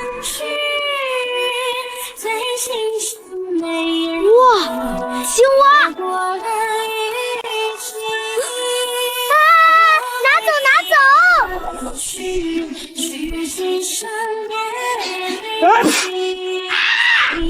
鬼呀！救命！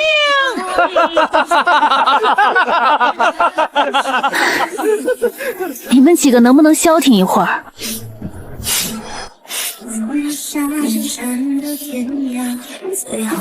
从今天起，安平城有3条规矩：第一，饮用水只能从新水渠取，河滩的生水不许直接喝；第二，脏水、粪便不准泼在街上，倒进指定的缸里，每天有人统一请运；第三，每户每天打扫自家门口，半月一次，全城大扫除。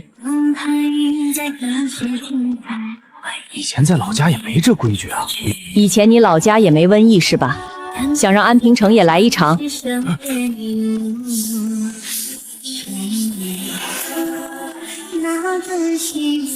妈，你比我管用。管家嘛，我干了20年了。管一个家和管一座城，本质上没区别，都是让一帮会听话的人把事情干了。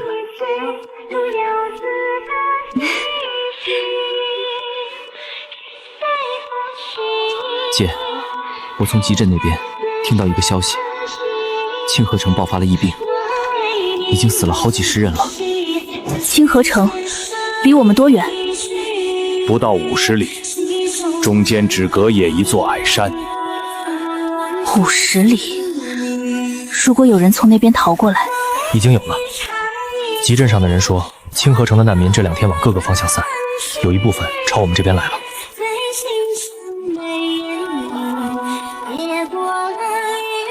疫病，这才是最可怕的敌人。刀枪能挡，病菌挡不住。从明天起，城门口设卡检查，所有外来人员一律先在城外观察3天，没有病症才能放进来。如果有人已经病了呢？那就得设隔离区。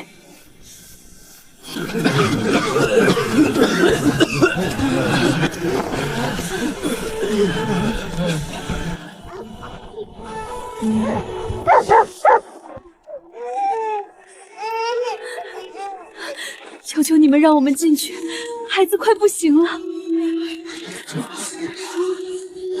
不能让他们进来，万一把病带进城怎么办？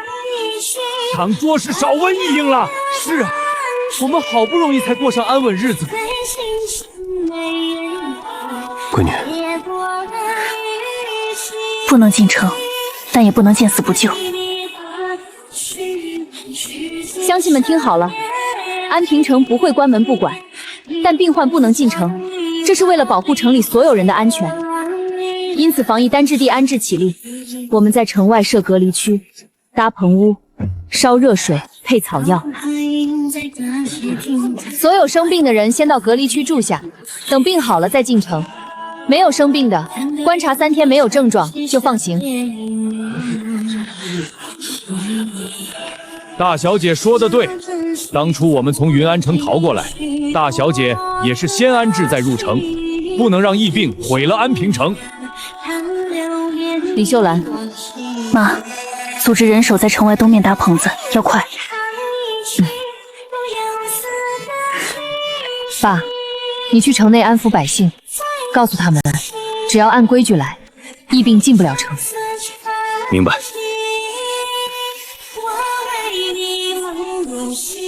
把孩子抱到隔离区去，我会过去看。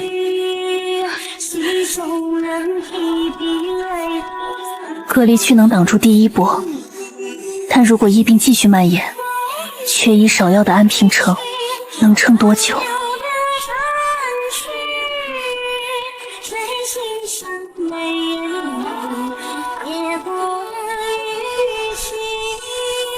发热、咳嗽、腹泻，不是要命的瘟疫，更像是水土不洁引起的痢疾。传染性有，但只要隔离开，喝干净水，服药汤，能治。不是瘟疫就好，但不能大意。药汤配方：金银花清热，黄连止泻，甘草调和。城外坡地上都有，让百姓抓紧采。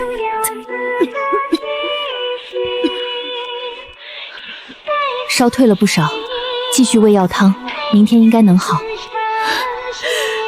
大小姐是活菩萨，别磕头了，帮我给其他人喂药吧。姐在里面好辛苦，辛苦辛苦。姐，我给你带吃的了。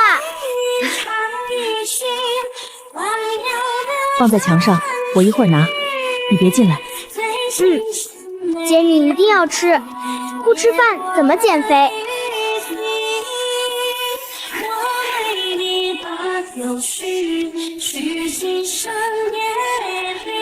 大小姐，收治的27人全部康复，无一死亡。把康复的人登记入城，隔离棚保留。以后但凡有外来人口，都先过这一关。闺女，城里百姓自发凑的，说要犒劳大小姐和隔离区的人。大小姐辛苦了，快尝尝热乎的。大小姐辛苦了，以后安平城有大小姐在，什么病都不怕。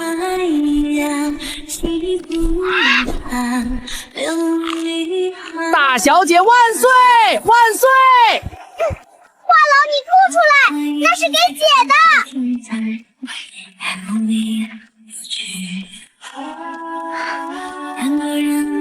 瘦了不少，忙了5天没怎么吃东西，估计掉了好几斤。检测到宿主在高强度救援任务中持续消耗，累计减重3斤，当前体重185斤。奖励发放：终极草药医术，可配制复合方剂，治疗常见传染性疾病。减肥还能这么减？救人也算运动量啦。什么奖励？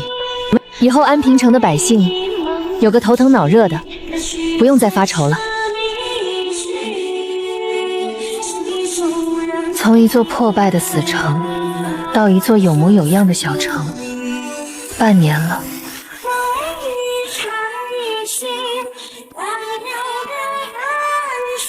姐，你看到城门口那几个人了吗？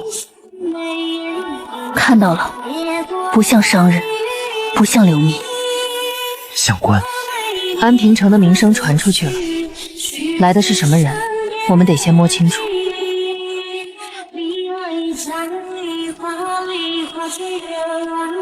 朝廷的人到了。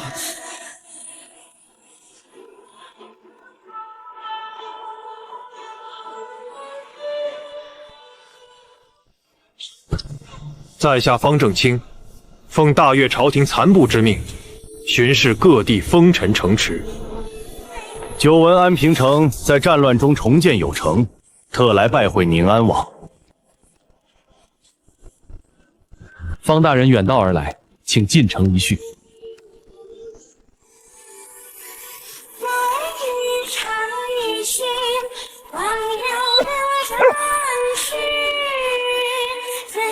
大皇又有反应了。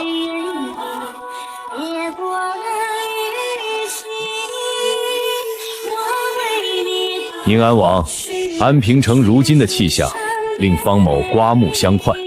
乱世之中能做到如此地步，实属难得。方大人过奖了，我们一家也是拼了命才撑到今天。正是如此，朝廷更应该给予支持。方某此来是要正式宣布，朝廷恢复对安平城的管辖。从今日起，安平城的赋税、兵力、官吏任命，一概由朝廷统管。方大人这话的意思是，朝廷要接管安平城？不是接管，是恢复正统。宁安王仍是城主，只不过一切制度需按朝廷规矩来。方大人，我们安平城打退了陈军，收拾了刘馥，挡住了疫病，全靠自己。朝廷这些年在哪里？王妃，朝廷虽然暂时困顿，但正统就是正统。没有朝廷的旗号，安平城只是一个草台班子。方大人，请问朝廷现在有多少兵，多少粮？这朝廷正在重建之中。也就是说，朝廷目前既没有兵保护安平城，也没有粮养活安平城的百姓。您只是带着一枚铜印来，告诉我们该听谁的话。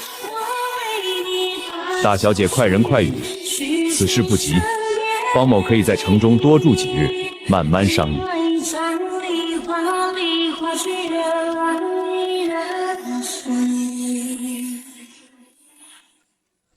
这座城比传闻中更好，软的不行，就得想别的办法了。什么朝廷代表，就是来摘桃子的。他嘴上说朝廷，背后一定有人。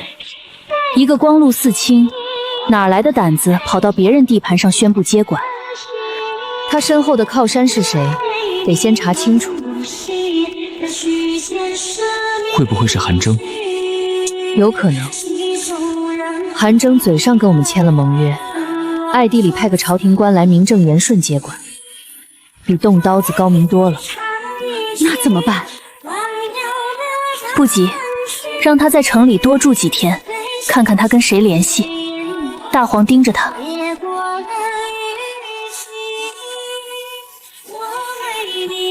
很好，你们是安平城的底气。今天全队操练，第一队守南门，第二队守北门，第三队机动策应，第四队城头攻坚。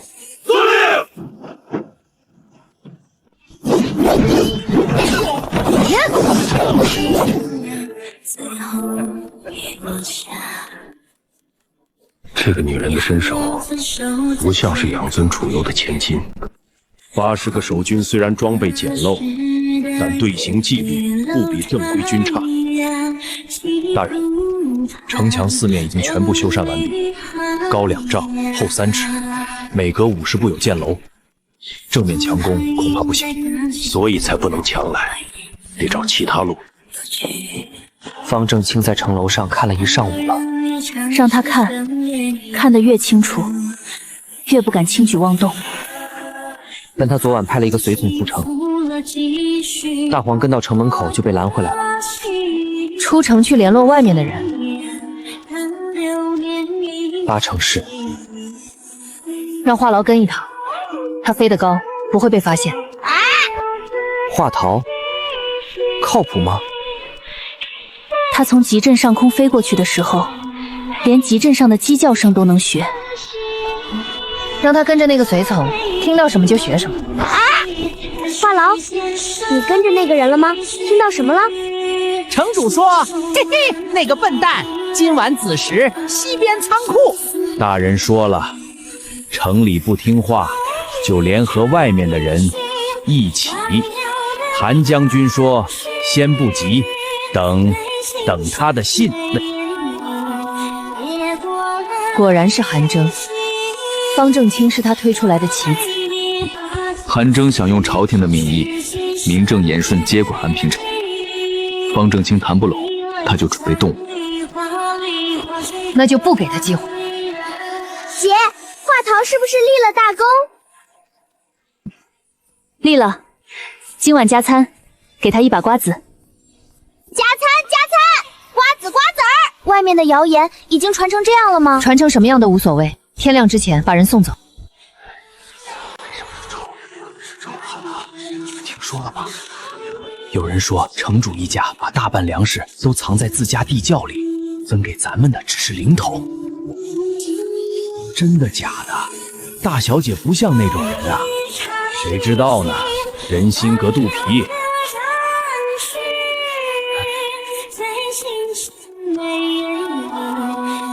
造谣，他们在造谣！我去揍他！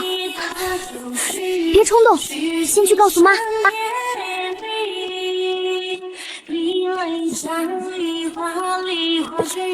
安平城每一粒粮食从哪里来到哪里去，全在这里。城主一家吃的和大家一样，每人每天半斤粟米，1碗菜汤。不信的自己来查。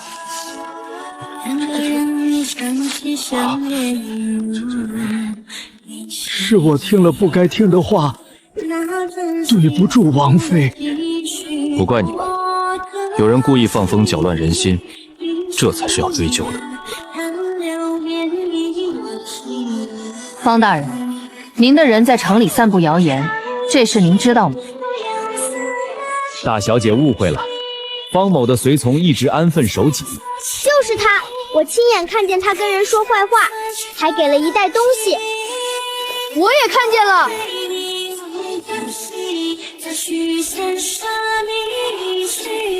方大人，安平城是我们一砖一瓦建起来的，您想用几句谣言把人心搅散，未免太小看安平城的百姓了。既然大小姐不欢迎，方某告辞。大小姐，软的不行，总有硬的，后会有期。恕不远送。还后会有期，我怕他不来。他会来的，下次来的不是一个人，是一支军队。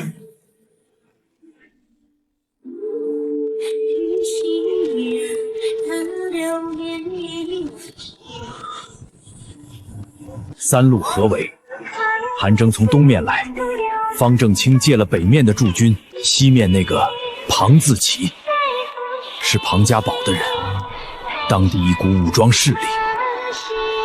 3路加起来多少人？保守估计2000以上。我们80个守军加300青壮年，差了6倍。人数差6倍，但他们3路人马各怀鬼息。韩征想要粮食和城池，方正清想要权力，庞家比想趁火打劫，三方貌合神离，配合不会紧密。全城进入最高戒备，护卫队4队分守4门，每队配20个青壮年，妇人和老人照旧，石头砖块堆上城墙，所有水源和粮食，所有数粮食转入地窖。罢守南门，妈管后勤和城内秩序。老二带机动队策应。小满、小年到。你俩带话骚在城楼上传令，四门志之间消息传递全靠你们。姐，你放心。传令，传令！江百灵，收到，收到！你跟着老二，随时准备出击。你负责夜间巡逻，三路敌军如果有人趁夜偷袭，你比我们先知道。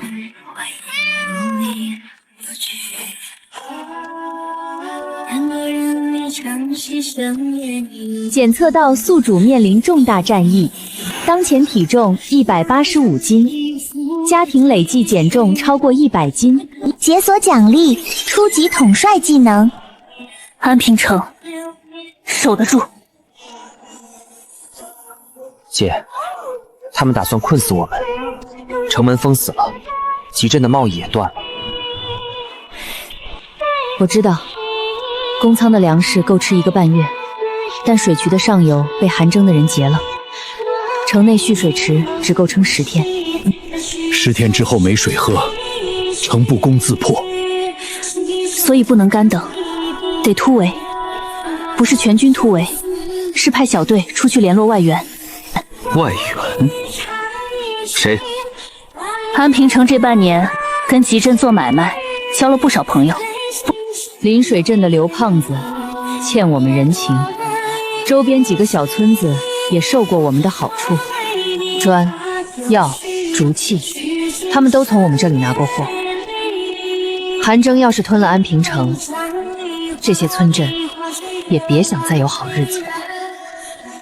他们愿意帮忙吗？1个村子不行，10个村子联合起来就行。关键是有人去把话带到。我去。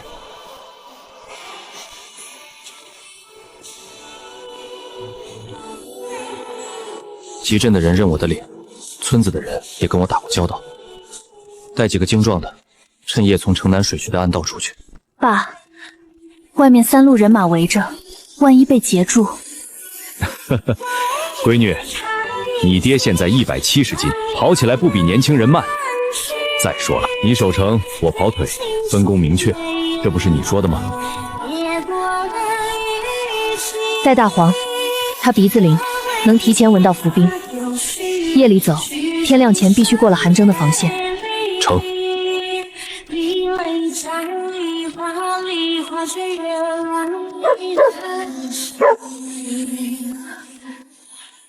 注意安全。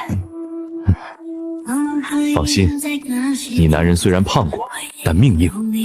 爸，你一定要回来。爸，你路上饿了吃。等爸回来给你们带好吃的。城交给你了，路交给你了。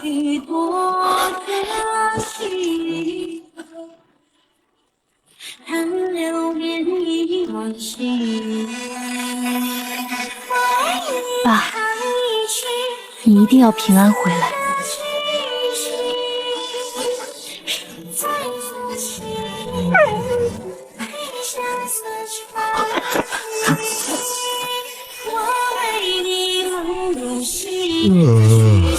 大半夜巡什么巡？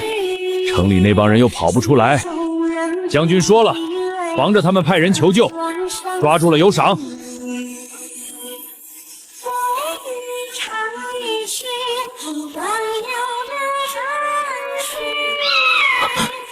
什么东西？野狐吧？走，去那边看看。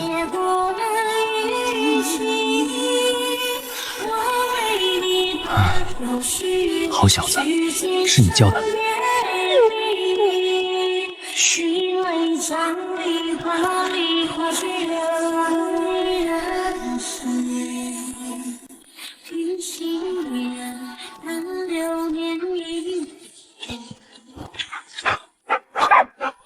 过了这片空地就是矮山，翻过就到临水镇地界了。王爷，空地太亮了，没地方藏。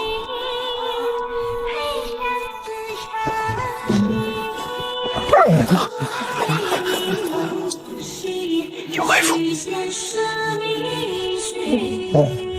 绕不过去，正面至少7、8个人。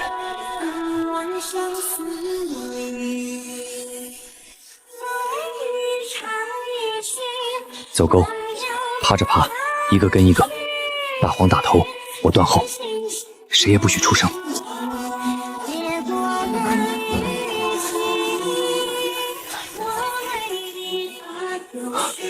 过不去。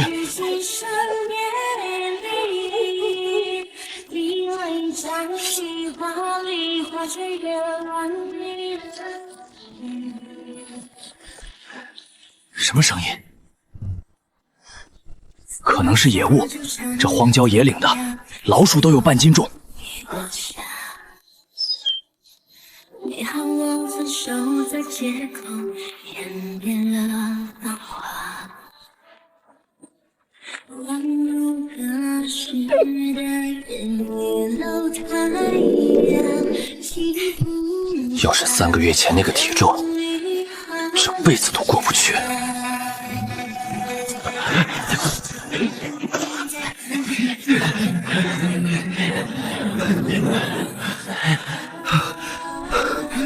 过来了，过来了！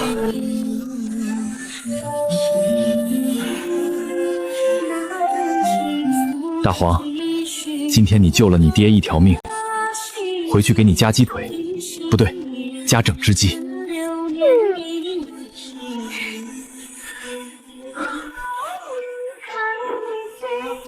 走，天亮前得到临水镇。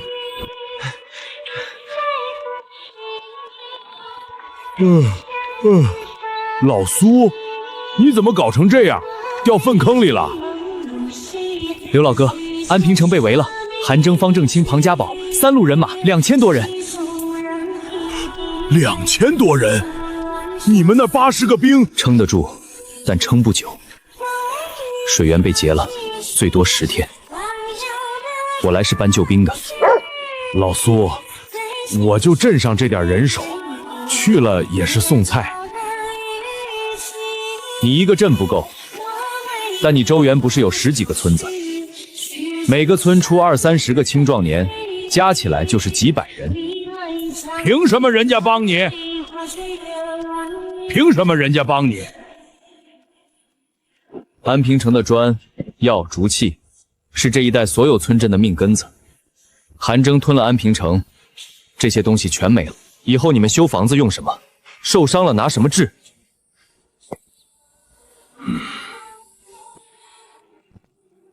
我帮你去召集，但有个条件，事成之后，安平城跟我们签长期的供货约，价格不变。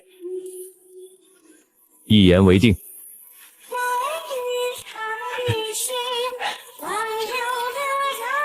这是安平城，3路敌军分别从北、西、南方向压境，都是拿锄头的，跟正规军打，不用正面打。我闺女说了，3路敌军各怀虚膝，只要从背后捅他们一刀，他们自己就乱了。苏大山，怎么捅？韩征的粮草营在这儿，离他主力有2里地。你们绕后偷袭粮草营，他前面正攻城呢，后面粮草一烧，军心就炸了。偷袭粮草营，这个我们在行。我们村的人打猎出身，走山路比兔子还快。就这么定了。3天后，所有人在矮山北坡集合。闺女，爸这边搞定了，你那边再撑3天。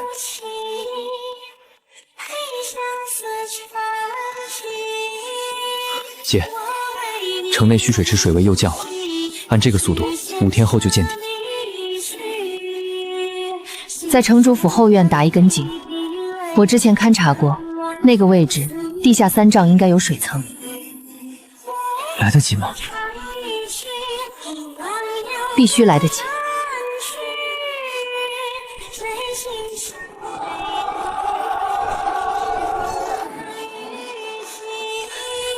也是，庞家堡那边分了一队人往南去了。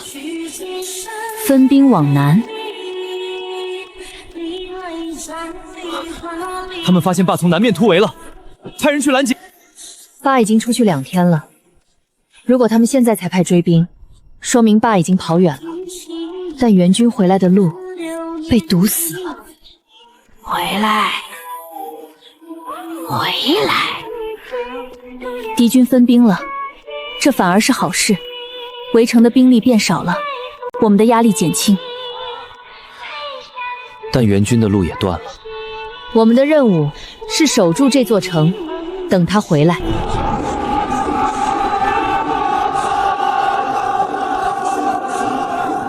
弓箭队齐射！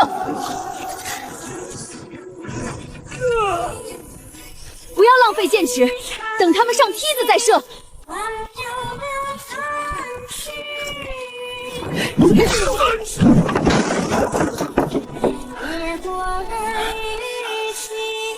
挡住了，但这只是试探，真正的总攻还没来。他在等南面的追兵回报，确认有没有截住我爸。再有半个时辰，天就亮了。准备。韩征分了一队人堵南路，他的粮草营防守更空了。今晚就动手。老苏，我这辈子打过最大的架，就是跟隔壁镇抢水源。这种事跟抢水源一样，就是规模大了点儿。你负责带人烧粮草，我带大黄绕到营地东侧把马放了。没有粮，没有马，他们就是一群没牙的老虎。行，豁出去了。最后一趟了，小伙子。跑完这趟，咱爷俩回家。弟兄们，安平城的砖盖了你们的房子，安平城的药救过你们的人。今天安平城有难，咱们不能袖手旁观。跟我走，一把火烧了他们的粮草，让他们知道欺负安平城的下场。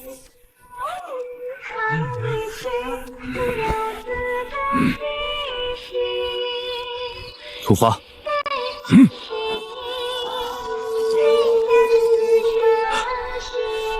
花花，你怎么在这儿？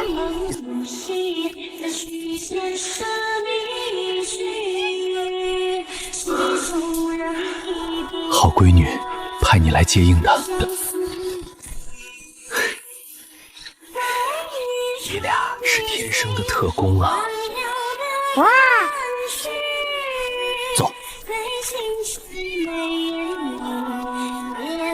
你跟花花配合，把马放了，我去点火。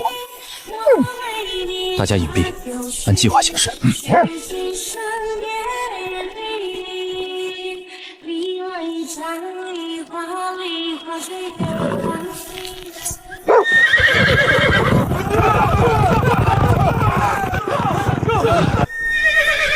马惊了，快拦！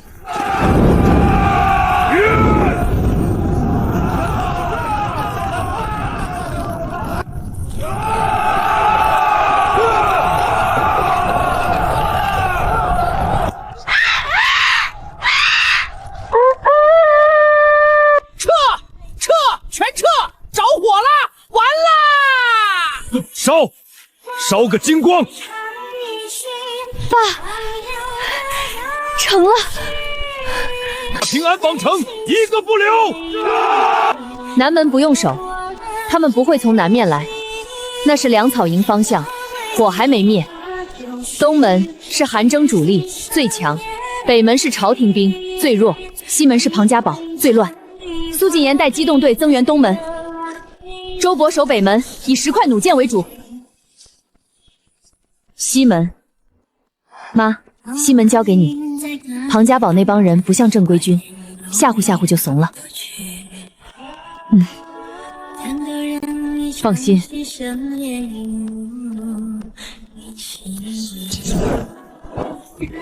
城门撑不了多久。把滚木推下去，对准攻城锤。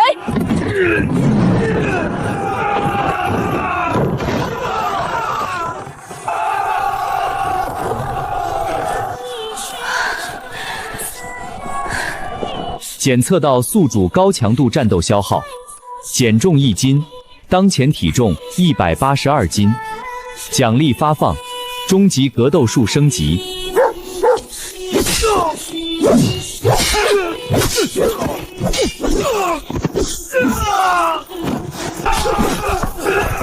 他们都中了醒状带头，千万本军背门打劫走。姐，北门那边周伯说顶住了，朝廷的兵在后退。西门也没问题，妈带着人把庞家堡的一波冲锋打回去了。好，告诉所有人，再撑1个时辰，稳住，瞄准了再砸。下面的人听好了，安平城的砖硬不硬？再往前冲一步，你们就知道了。砸！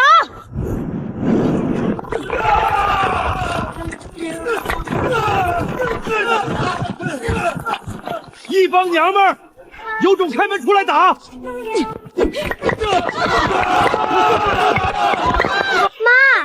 姐说西门没问题了，让你派20个人去支援东门。跟我走。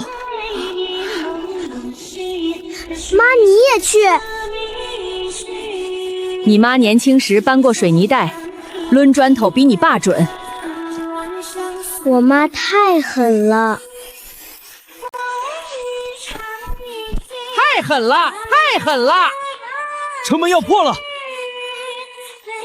破了让他们进来，进来一个打一个。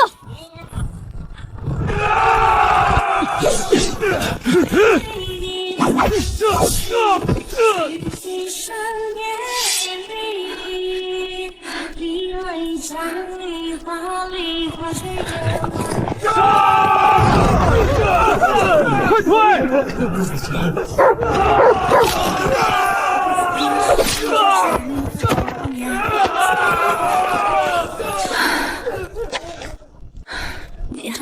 废物！我亲自来。你不是说互利互惠吗？这就是你的互利。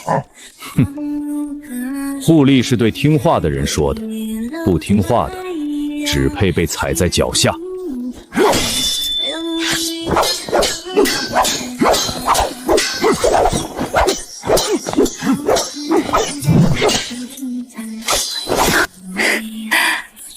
就这点本事？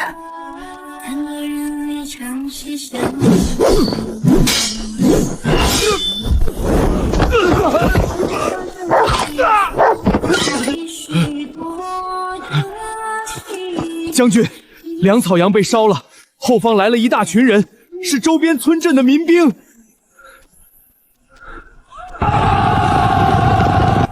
安平城的弟兄们，我回来了！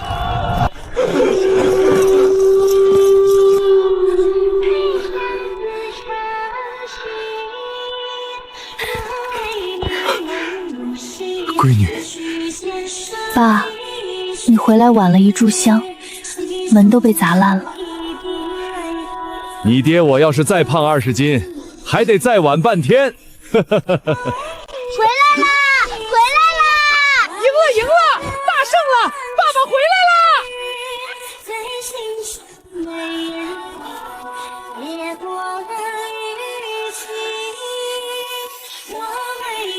先说清楚，安平城不滥杀，但规矩得讲，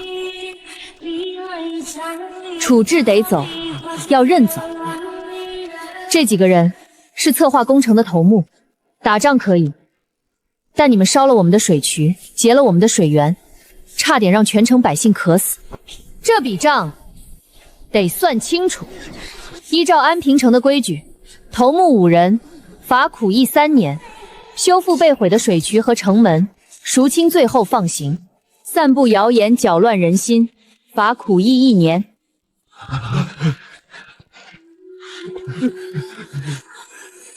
剩下的人，我知道你们大多数是被迫从军的，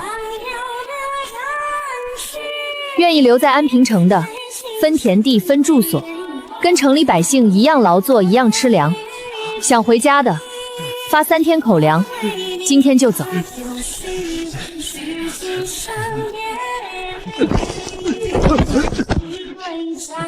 大小姐，我愿意留下。我老家被烧了，没地方回了。我也留。安平城比韩城那边强100倍。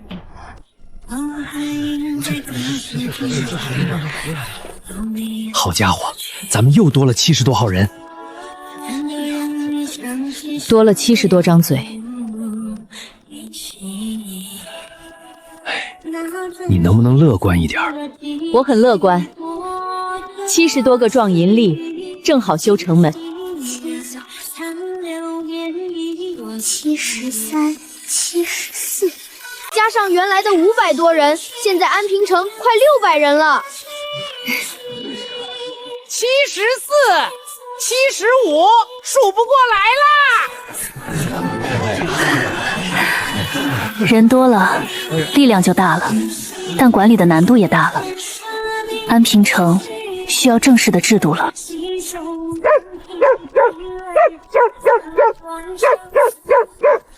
怎么了？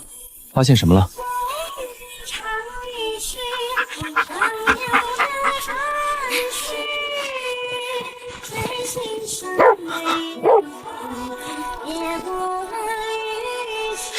出来！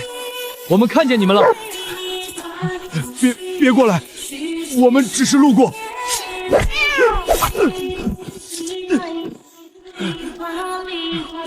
路过，带着刀藏在山洞里叫路过。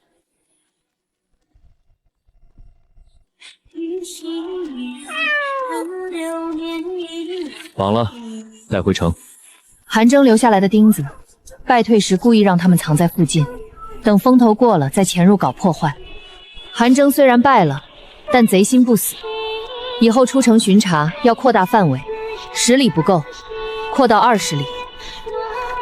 大黄跑20里不是问题，但光靠他一条狗，所以我们要建正式的巡逻制度，分3班，日夜轮换，每当10人，配大黄或花花一只。大小姐，趁着这次大胜的余威，不如把城防再升一个级，加高城墙，加宽号城河，多建几座箭楼。正好俘虏里有几个是韩哲军的工匠，懂得修筑防御工事，让他们带头干。姐，还有一件事，围城的时候城门被砸烂了，水渠也毁了一段，修复需要大量砖石。砖窑加产，从2座扩到4座，3班倒不停烧。我盯着砖窑，顺便多烧的砖拿去集镇卖。这一仗打完，周边都知道安平城厉害了，咱们的砖肯定更好卖。爸，你这脑子随时随地都在想做买卖。做买卖怎么了？打仗要钱，修城要钱，养600张嘴更要钱。不做买卖喝西北风啊？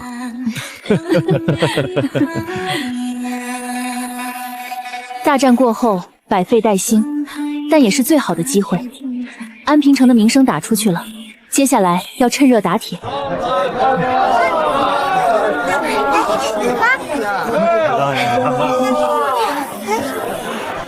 看看这繁荣景象，我苏大山做了一辈子买卖，终于做出了一个集市。这是全城人做出来的，跟你有什么关系？贸易路线是我打通的，刘胖子是我搞定的。苏老哥，一家人出来逛集市啊！哇，好多菜！老苏说的对，当初是他用2块砖把我收买的，那2块砖我到现在还留着呢，当传家宝了。你这布是几尺的？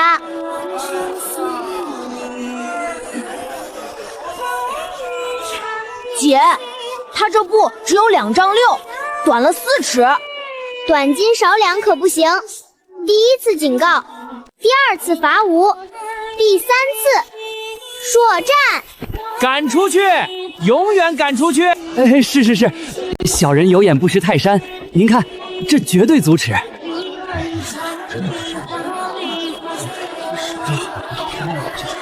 今日集市巡查，粮价平稳，民心安定，但城西流民区仍需接济。集市开了不到2个月，已经出了3起以次充好的问题，两起缺斤少两，还有一个卖假药的，用野草碾碎了，冒充金创草。假药，这个性质严重。我已经让人把假药没收了，那人被赶出城了。但问题是，外来商贩越来越多，鱼龙混杂，光靠小满、小年2个孩子巡查不够，需要正式的市场管理队伍。妈，你来牵头，挑10个细心靠谱的人，专门管集市秩序，制定交易规则，度量衡统一，货品要明码标价，不许强买强卖。规矩好立，但执行难，有些外来商人抱团的不好惹。今天我看见有个戴斗笠的人在集市角落跟好几个商贩密谈，像是在串联。盯着他。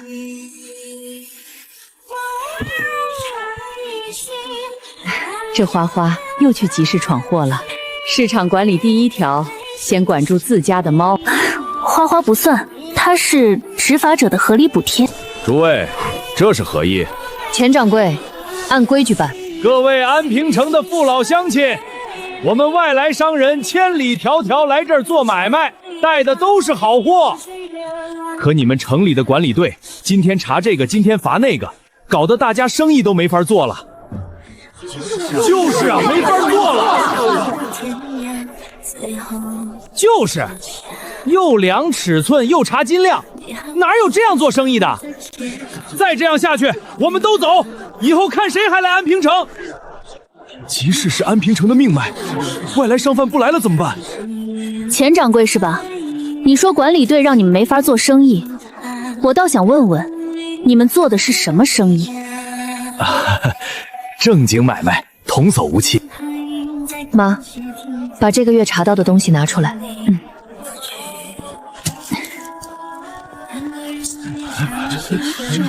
住谁啊？这些都是从你们这些正经买卖人摊上收来的。钱掌柜，你要不要当着全城百姓的面，挨个认认？安平城的集市欢迎所有诚信经商的商人，但有一条底线，坑蒙拐骗绝不容忍。你一个丫头片子，凭什么管我们？老子走南闯北。凭这个，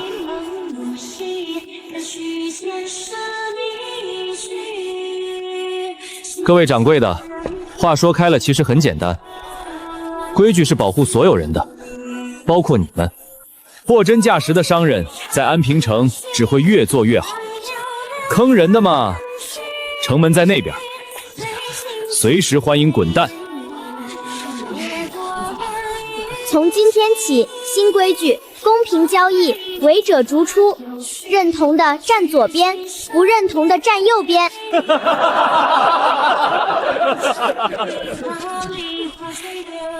公平交易，违者除出。公平交易。商业的根基是信用，安平城要做的不是控制商人，而是建立规则。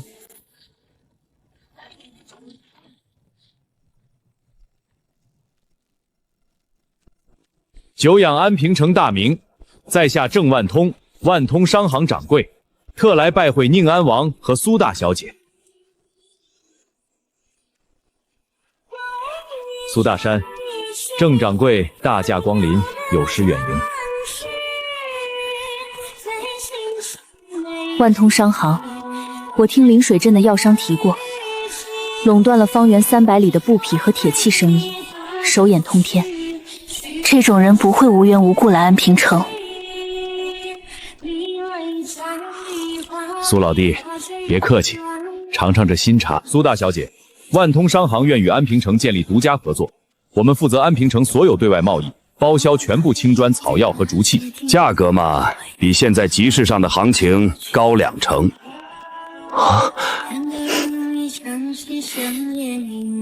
郑掌柜的条件呢？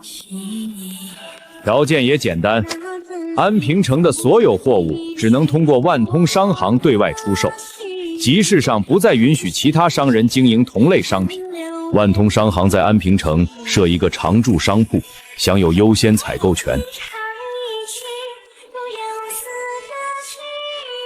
也就是说，安平城的所有贸易都得从您手里过，定价权、渠道权、客户权，全在万通商行。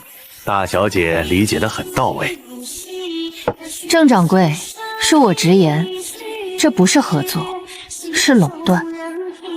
我们今天把鸡蛋放进您一个篮子里，明天您就能决定我们这篮鸡蛋值多少钱。大小姐多虑了，万通商行信誉有保。郑掌柜，我是做买卖的人，咱们说句实在话，独家垄断对您是好事，对安平城可不是。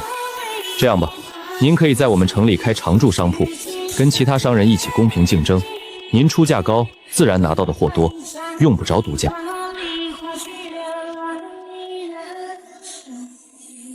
而且，如果万通商行能帮安平城引进铁矿石和2种马，我们可以在砖和药的供应上给您一个优先窗口期，每季新货出窑的头3天优先供您挑选，别人拿不到的好货您先拿。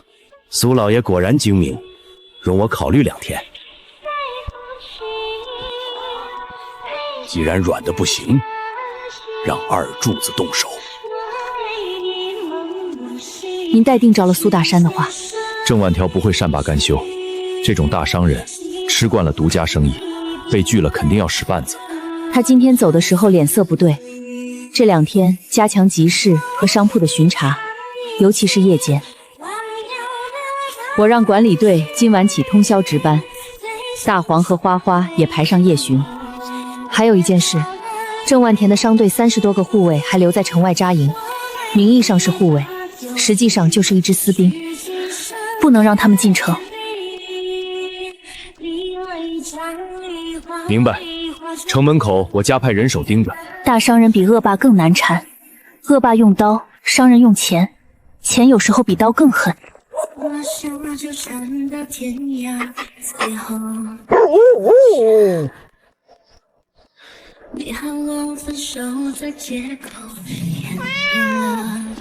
快，堵住那边，堵住围墙缺口，别让他们跑了。走。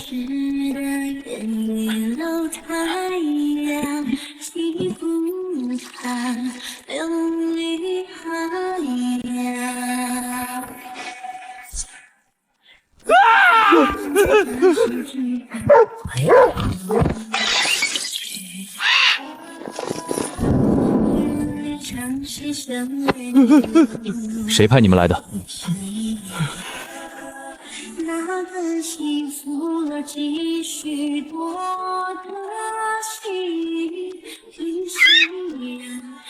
让二珠子动手，软的不行。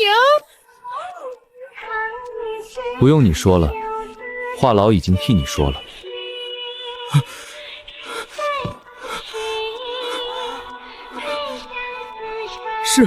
是郑掌柜让我们来的。他说烧几间铺子制造恐慌，逼安平城答应独家合作。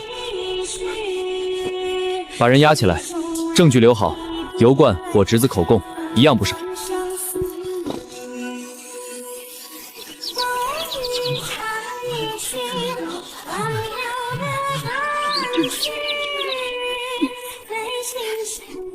郑掌柜，昨晚你派人来我们集市放火，人赃俱获，口供齐全。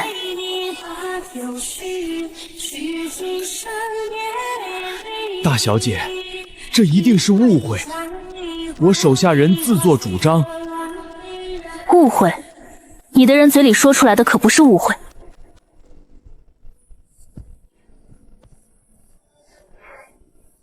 郑掌柜，安平城的规矩很简单，公平交易，不欺不诈。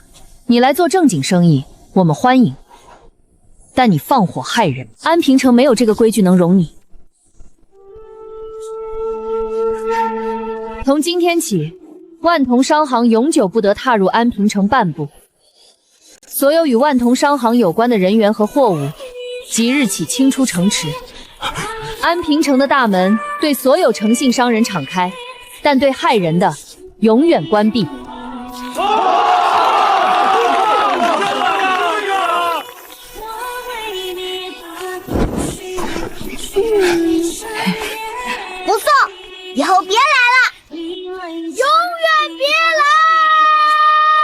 永远别来，不送不送。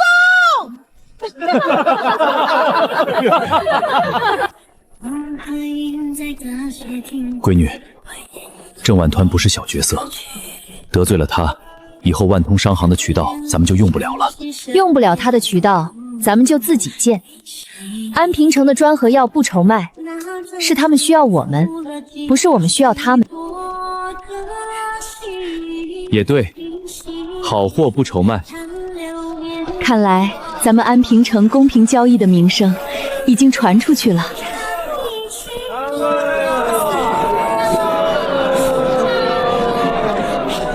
这个月集市的交易额比上个月翻了1倍，新来了12家外地商铺申请常驻，批准，但每家都要签我们的经商公约，量量衡统一，货品不得掺假，纠纷由市场管理队仲裁。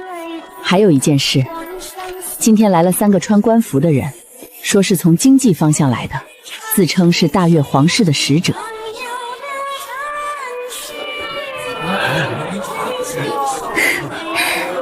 又来了。姐，这次不一样，上次方正清是韩征的棋子，这次来的人穿的是真正的皇室服饰，周伯确认过了。大越皇之残存的皇族终于坐不住了。安平城现在名声太大了，打退军阀，挡住疫平，商业繁荣。在这片乱世里，咱们就像一块肥肉。上次是军阀想抢，这次是皇族想收。军阀来了打回去，骗子来了赶出去。但皇族这一关不是打和赶能解决的。又是麻烦。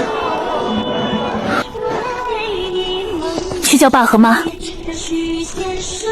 宁安王接旨。赵大人远道而来，辛苦了，不知是什么旨意。大越皇室诏令：安平城原属大越宁安王封地，今朝廷重整河山，特册封宁安王为安平郡守，划安平城为皇家直辖封地。自诏书下达之日起，安平城每年向皇室上缴粮产40%，青砖5000块300斤，接受皇室派驻官员统管赋税、军务、刑名。宁安王，接旨吧。赵大人，这旨意容我们商量商量。天子诏令，有什么好商量的？赵大人，安平城的情况您可能不了解，这座城半年前还是一片废墟，城里的田、城墙、水渠、集市，没有一样是朝廷出的力。封地归封地，朝廷归朝廷，天下土地莫非王土。赵大人，城破的时候朝廷在哪里？敌军围城的时候朝廷在哪里？疫平蔓延的时候朝廷在哪里？现在城建好了，粮种出来了，买卖做起来了，朝廷来了。大小姐的意思是抗旨？我的意思是，安平城的百姓流过的血，出过的汗，不是一卷绸布能抹掉的。王爷，皇室虽然示威，但名分还在，天下不少城池碍于正统名义，仍然奉皇室为主。如果我们公然抗旨，就成了叛逆。周边那些还认朝廷的城池，可能会联合起来对付我们。不接旨是叛逆，接了旨就是任人宰割。姐，我觉得那个赵大人说的话跟以前那个方正清一样，都是嘴上说好听的，其实就是来抢东西的。对，上次方正清来也是这样，后面不就打起来了吗？小满说的对，本质上没区别，只是换了一面旗，但这面旗比韩征的难对付，因为它叫正统。那怎么办？总不能又打一场吧？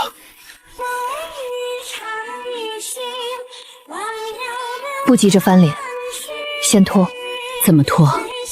爸，你跟赵恒谈，就说安平城刚经历大战，城池残破，百姓困苦，需要时间恢复，请朝廷给3个月缓冲期，3个月后再议进攻事宜。他能答应？他带了2个随从，不是带了2000人，他没有强制执行的本钱。只要我们不当面撕破脸，给他一个台阶下，他就会回去复命。3个月够干什么？3个月够我们联合周边所有村镇，组建一个皇室啃不动的联盟。啃不动，啃不动。对，啃不动。赵大人，不是我们不敬天子，实在是安平城元气大伤，您也看到了，城门刚修好，城墙上的血迹还没干透，百姓们刚吃上饱饭，要是这时候征4成粮，怕是要逼反人了。宁安王的意思是要让皇室空手而归？怎么会？我的意思是，给3个月时间，3个月后秋粮收了，安平城恢复了元气，该进贡的一分不少。您回去跟陛下禀报，就说安平城感念皇恩，正在全力恢复，秋后必有厚报。3个月，多1天都不行。3个月后，皇室会派人来收。恭送赵大人，路上慢走。 3个月，闺女你可得抓紧了。拒绝册封就是抗旨，皇室一定会派兵来。在那之前，安平城必须不再是一座孤城。安平城、临水镇，还有赤凤寨。安平城一个城打不过皇室的正规军，但如果把周边所有村镇串起来，临水镇6个村子3个窝堡，加在一起有近2000人，再算上我们自己的守军和民兵，3000人不成问题。 3000散兵对抗皇室正规军，不是对抗，是让他知道打我们的代价太大。皇室现在手里能调动的兵力有限，他不会拿全部家底来打一个小城。只要我们够硬，他就会选择谈判。那联盟怎么建？总不能我一个人跑一圈就行了。不是跑一圈的事儿，得让他们看到跟我们绑在一起的好处。爸，你负责贸易谈判，跟每个村镇签长期供货约。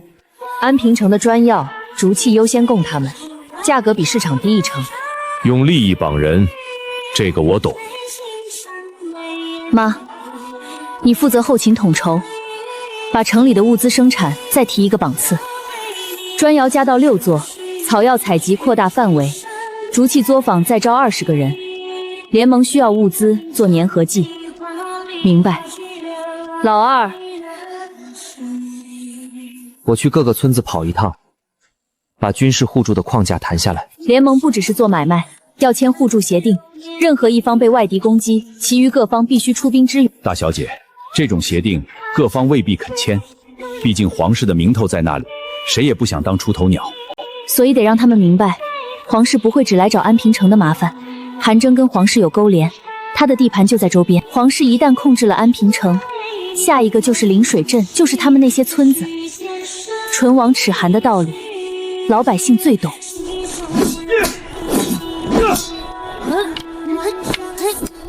杀！杀！杀！立正，稍息，向前看齐。小满、小年，姐交给你们一个正式任务。联盟建起来之后，各个村镇的人会来安平城开会，你们负责接待。 给他们安排住处，带他们参观城里的砖窑、田地、集市，让他们亲眼看看安平城是什么样子。就是当导游。对，但不只是导游，你们是安置安平城的门面，让那些村长和族老觉得安平城连2个小孩子都落落大方，办事靠谱，他们才会信任我们。姐放心，我一定把每个人都照顾好。我负责背解说词。 欢迎欢迎，热烈欢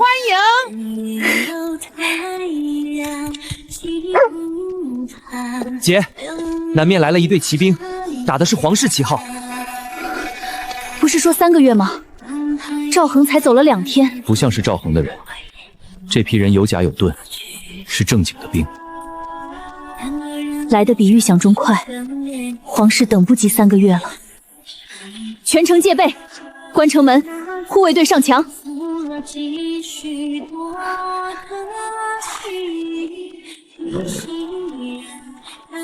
安平城宁安王听令，皇室圣旨已下，安平城拒不接旨，使同叛逆。本将奉旨前来，给你们最后一次机会，开门规训，既往不咎，否则破城之日临城问罪。 大小姐，皇室禁卫，这可不是韩征那种地方杂牌，装备精良，训练手速，怎么说也才300人。咱们城墙比上次更高更厚了。300人是先锋，后面一定还有主力。陆将军，我是安平城苏锦绣。安平城从未叛逆，我们不反朝廷，不争天下，我们只是一群活不下去的百姓，靠自己的双手建了一座城，种了一片田，开了一间集市。这些东西不是朝廷给的，是安平城600多口人拿命换的。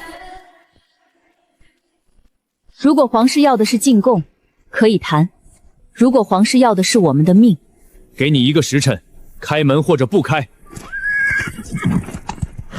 300禁卫，装备比韩征的强3倍。正面攻城我们守得住，但伤亡会很大。联盟呢？来得及搬救兵吗？临水镇最快也要2天，其他村子更远，所以这1个时辰不能浪费。苏大山、李秀兰、苏锦城言周勃、陆文昭是先锋，他的任务是逼我们投降，不是屠城。他带300人来，说明皇室也不想硬打，硬打的成本太高。他在等我们软，那我们就不能软。不但不能软，还得让他知道硬打的后果。爸，你出城去见他。我？你的演技全安平城最好，出去跟他拉家常，告诉他城里有多少兵，城墙多厚，箭楼多少，弩弓多少，数字往大了说，越夸张越好，让他回去掂量掂量。这种事我最拿手了，忽悠人嘛。同时，老二带人从水渠暗道出城，去临水镇传信。这次不是搬救兵，是让村镇联盟提前启动。我带大黄走。妈，城内备战，所有青壮年上墙，滚木雷石准备好，万一谈扒了，打。陆将军，别着急打嘛，咱先喝杯茶。安平城自产的菊花茶，清火的。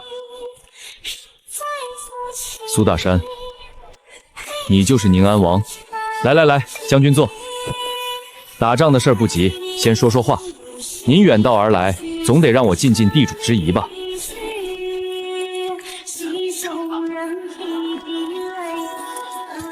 说，将军您看，安平城城墙高3丈，厚4尺，全是青砖石砌，四面各有箭楼3座，弩弓60张，护卫队200精兵，加上民兵500，城里粮食够吃半年，水井3口，永不断水。哦，不对，是精兵2000，民兵2万，粮食够吃10年。更何况我们安平城跟周边10几个村镇签了互助盟约。将军，您300人打这座城，不值当啊。说完了，将军觉得如何？假的有几成？7成是真的，哪7成？您猜？1个时辰已过，我不会第2次下最后通牒。攻城！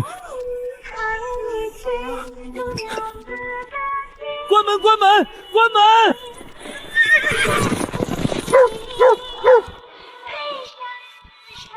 大小姐，他们的阵法比韩赵那帮人强10倍不止。强10倍也是人，弩箭，瞄准举盾的缝隙。硬骨头，滚木！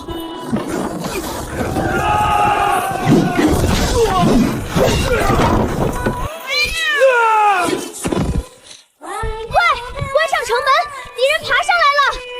东门不用支援，集中到南门。北门没事儿，人都往南门去。打回去！安平城万岁！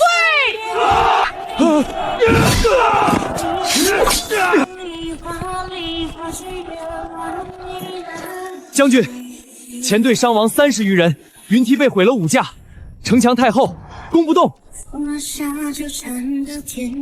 那个女人的身手不像寻常人。要不要调攻城锤？300人带不了攻城坠。传令，后撤，就地扎营，围而不攻。将军是要等主力，先困住他们。弩箭快没了，下次他们再来，不会马上来。陆文昭改围城了，他在等主力。皇室主力一到，可能是上千人，到时候不只是攻城，还有围困。老二那边呢？按脚程，明天能到临水镇。联盟能不能及时动起来，就看这2天了。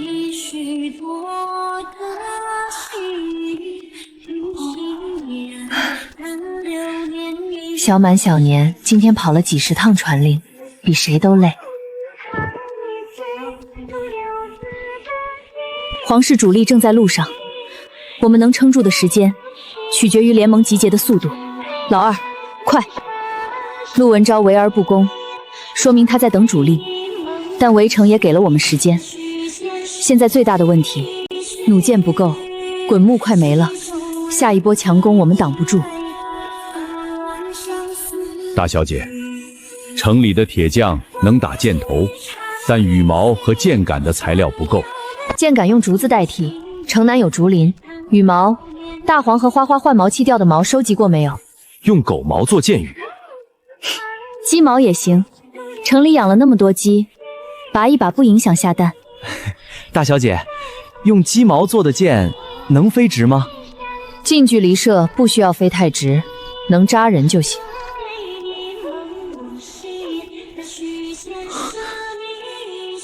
大黄知道了会不会不高兴？你问他去。箭矢的事先安排下去。我要说另一件事，突袭粮草营，陆文昭300人围城，粮草从后方运来，他的补给线有20多里长，中间只有零星的押运兵。如果我们派一支精锐小队，趁夜绕出去，截断他的粮草，他就撑不住围城，跟上次对付韩军一样。粮草是命脉，断了粮，300禁卫也得饿着肚子打。可城被围住了，怎么出去？老办法，水渠暗道。上次老二出去的时候没被发现，说明陆文林不知道暗道的存在。这次谁去？我去。爸，你留下守城，妈管内务。这次突袭需要格斗能力最强的人带队，全安平城没有比我更合适。带花花和画拉，花花夜间视力好，画拉负责放哨。小刘带5个人跟我，轻装出击。大小姐，保证完成任务。粮草车队在城东南20里的古道上，每天傍晚运一趟。现在半夜，粮草已经到了中转点，按我的推算，在前方10里外的干河沟附近。10里地，天亮前能打个来回吗？只要够快，走。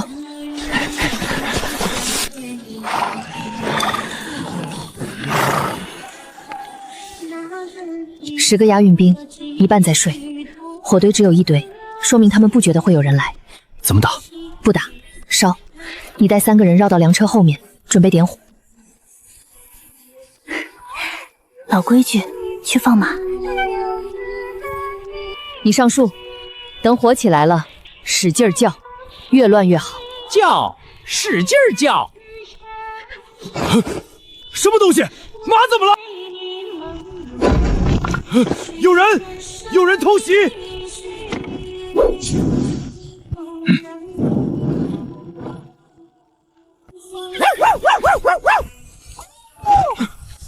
杀！撤，原路返回，天亮前进城。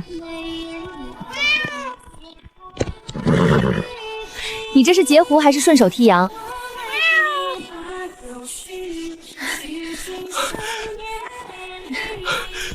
回来了，全虚全尾的回来了。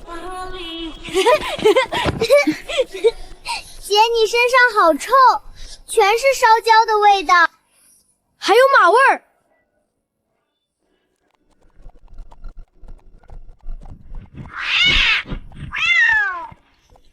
大捷大捷，放火成功，马也抢了。将军，粮草全毁了，5车粮食一粒不剩，驮马也跑了大半，押运兵说是遭了偷袭，几个黑影加1只猫1只鸟。1只猫，1只鸟。兵士们说的有鼻子有眼，那只猫放了马，那只鸟在树上学人叫，把我们的人吓得魂飞魄散。没有粮草，300人最多撑3天。传令，全军后撤30里，等主力会后再行定夺。将军，就这么撤了？这座城比情报里说的难打得多。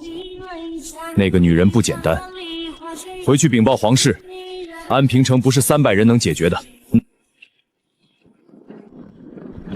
走了。暂时的，他们撤了先锋，但主力还在路上，下次来不是300人，可能是3000人。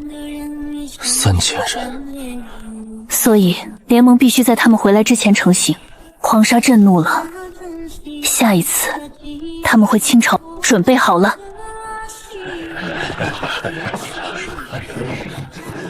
召开联盟会。爷爷您好，这是我们安平城特产的青砖，送您做镇纸。好陈实，这丫头嘴甜，将来了不得。我姐做的，全天下最好的砖。老苏来了来了！哎呀，安平城真气派呀！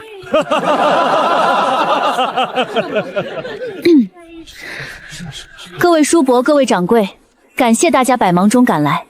今天请大家来，只为一件事：联盟。大越皇室半个月前派了300禁卫来攻安平城，被我们打退了，但他们不会善罢甘休。主力大军正在集结，下次来可能是几千人。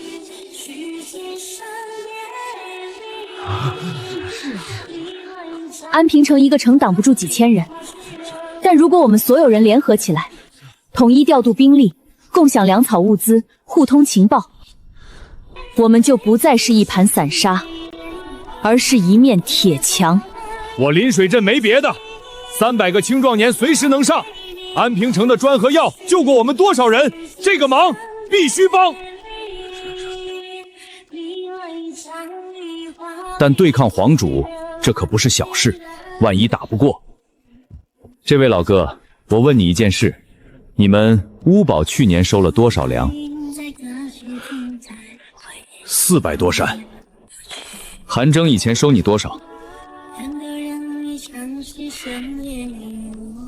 ？3成。皇室来了只会收的更多，5成打底。你那400担粮食交完黄沙的，养完家里的，还剩什么？但如果加入联盟，安平城的砖低价供你修补，草药免费送你治伤，集市上的铁器给你优先价。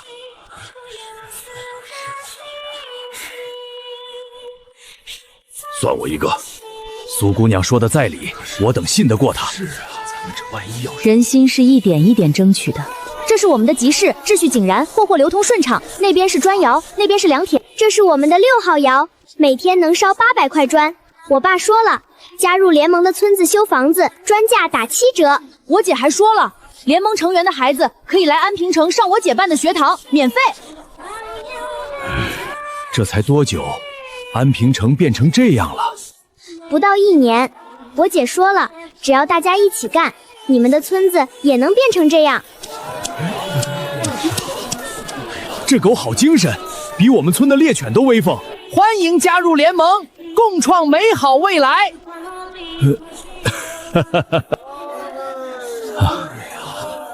连鸟都会喊口号，这安平城确实不一般。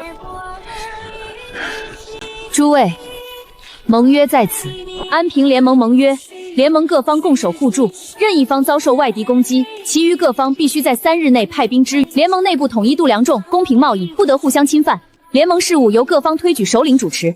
苏大小姐，还用问吗？苏大小姐，好，我接。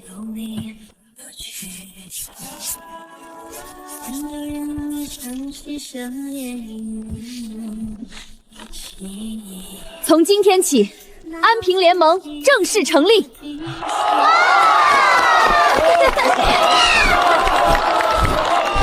联盟万岁！安平万岁！安平城不再孤单了。苏老爷，实话实说，我后悔签那个盟约了。马村长，说说看。我们柳溪村才80口人，出30个青壮年去打仗，剩下的都是老弱妇孺。万一皇室大军来了，打完安平城，下一个就是我们。我们村可没有城墙。你说的是实话，不是我不想帮，是真怕把全村搭进去啊。马村长，我问你，你们村去年被流寇抢了几次？3次。抢走了多少粮食？小半年的口粮。抢的时候你报官了吗？官？哪儿有官？这年头连县衙都被烧了。老马，你怕皇室来打你们，我理解。但你想想，没有联盟的时候，流寇来了，你们怎么办？扛着锄头硬抗，扛不住就被抢。有了联盟呢？安平城的巡逻队每月从你们村过一趟，流寇看见了绕着走。你们村的粮食是不是半年没被抢过了？联盟不是让你去送死，联盟是你帮我，我帮你，谁也别落单。你出30个青壮年，安平城给你修一圈矮墙，送你50把刀枪，教你们村的人怎么守寨。以后不管谁来，流寇也好，皇室也好，你们柳溪村不再是一个谁都能捏的软柿头。苏老爷，我不是怕死，我是怕我们村的孩子没人管。老马，你保护孩子的心我懂，但最好的保护不是躲起来，是让他们长大的时候有一个安全的地方可以住。联盟就是这个地方。行，我不退了，30个人明天就集合。王妃，我签约的时候脑子一热，回来想了3天，我手下60个弟兄跑去安平城打仗，我这窝堡谁守？赵堡主，你这窝堡的墙多高？1丈出头。安平城的墙3丈，你知道为什么吗？你们专多？不是专多，是我们挨过打，知道墙矮了挡不住人。你这1丈的墙，韩哲的伞兵都能翻过去。皇室禁卫来了，你觉得你守得住？加入联盟，安平城派工匠帮你把墙加到2丈，免费。你出60个人，不是白出。安平城教你们阵法，给你们装备，还帮你们修墙。你算算这笔账。赵叔叔，这是我们安平城最新烧的砖，您摸摸硬不硬？确实硬。我姐说了，联盟的窝堡全部免费升级成房，用的就是这种砖。行了行了，王妃说的对，60个人，明天就出发。姐，大黄今天寻到北面30里外，发现了皇室主力大军的前哨。多远？30里，营帐连绵，旗帜密密麻麻，大黄数不清，但我估算至少2000人，可能更多。30里，按行军速度，2天后到。联盟各方的兵力呢？爸和妈今天传回消息，柳溪村铁石窝堡都确认了，加上之前的，联盟总兵力约2500人，但分散在各个村镇，集结至少需要3天。皇室2天到，联盟3天集结，差1天。不是正面硬抗，葫芦谷2侧是山壁，谷口只有3丈宽，6改人扼住谷口，往下扔石头就行。他们人再多也展不开，能拖住，但谁去指挥？你去。好，戴大黄，他的鼻子比世行好用。皇室大军压境，决战就在这几天了。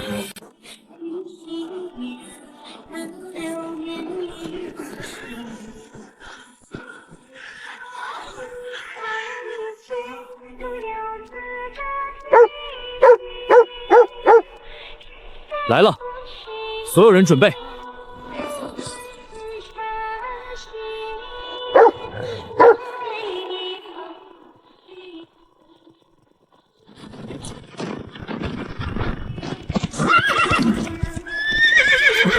前方何人？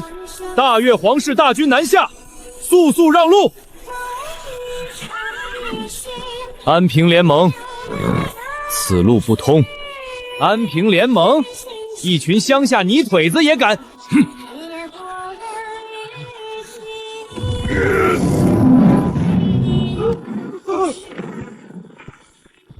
下一块砸人！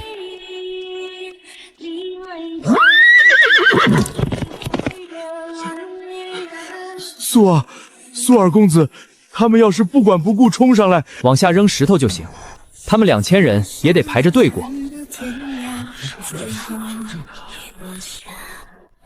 这些人半年前还是一群陌生人。联盟的意义就在这里，不只是安平城，是自己的家。柳溪村的住东区，铁石屋堡的住南区。先喝水再吃饭，一人一个，别抢。先喝水再吃饭，一人一个，别抢别抢。好凶的猫！那是花花，他是安平城的巡逻队长之一，不许随便摸。各位，从今天起，你们不再是一个村的人，一个镇的人，一个窝堡的人，你们是安平联盟的人。皇室大军2000人已经到了北面30里外，我们的人在葫芦谷堵住了他们，但最多拖1天。明天，他们就到安平城下。我不会跟你们说不怕，我也怕。半年前我还是一个200多斤、路都走不动的胖子，但我学到一件事：怕没有用，怕不会让敌人少1尺，不会让家里的孩子多吃1口饭。有用的只有一件事：站起来，扛住。明天我们一起扛。明天就是决战。他们在谷口堆了多少石头？山壁两侧全是人，石头堆得跟小山一样。强冲的话，至少折损300-400人。绕路，绕路要多走1天半，那就走1天半。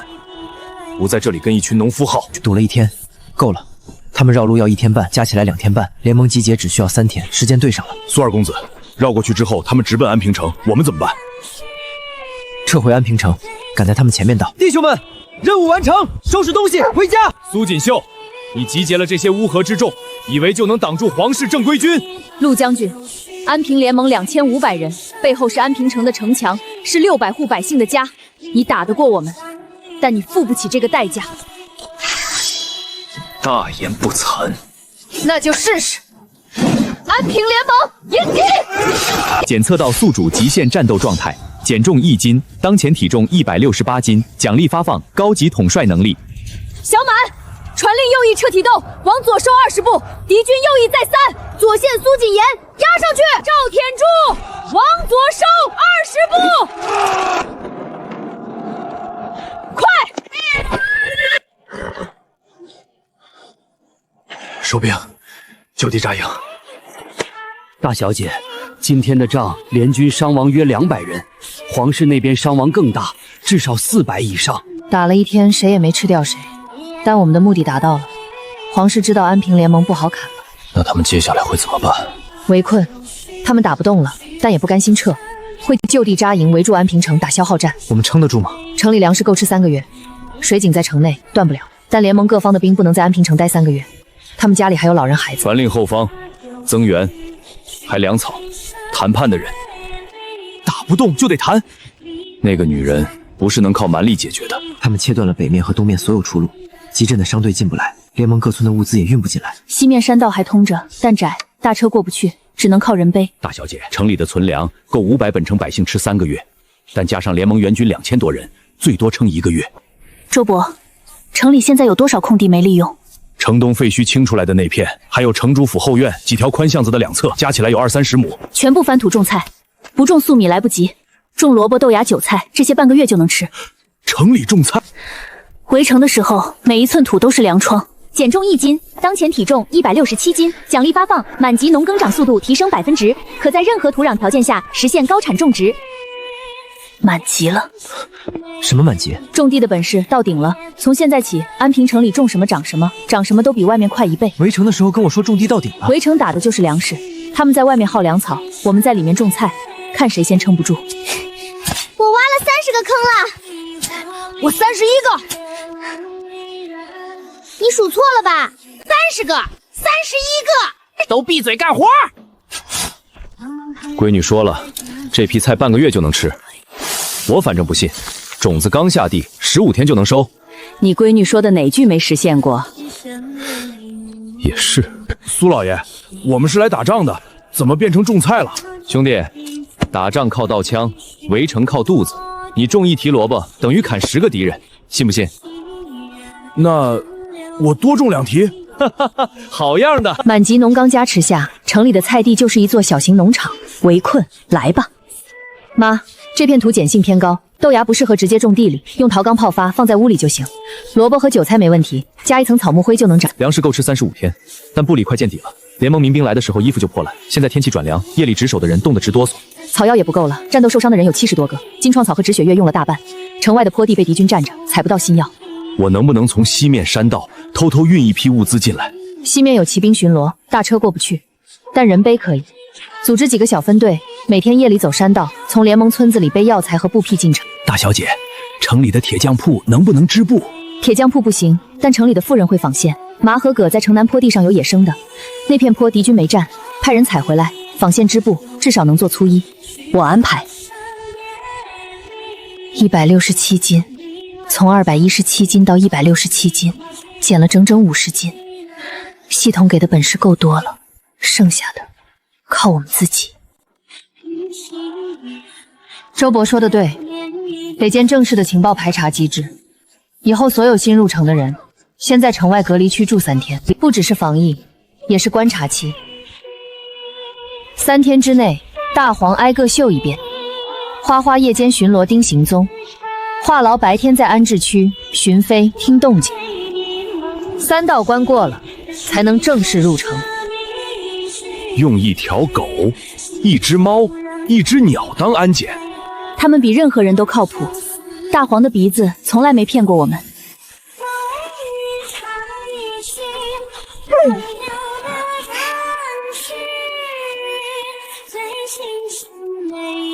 对吧，大黄？难明朝意味着天下更乱了。安平城是乱世中的灯塔，灯越亮，盯着看的人越多。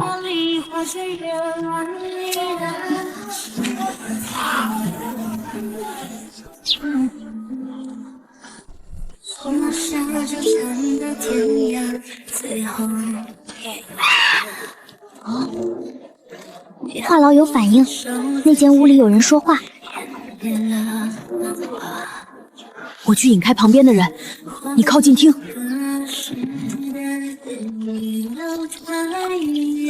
叔，你从哪儿来的？永宁城那边的糕点好吃吗？我姐最爱吃糕点了。老婉，城墙北面加了3座箭楼，护卫队扩到200人了，联盟各村能凑3000兵。粮仓呢？在城主府后院和城南磨坊各一处，听说还有几个暗仓，位置不明。回来！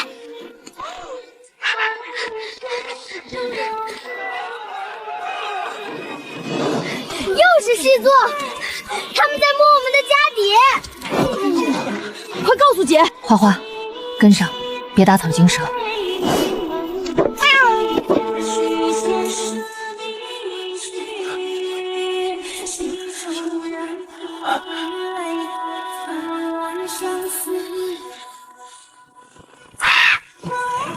别动！啊！我的脸！啊！放开我！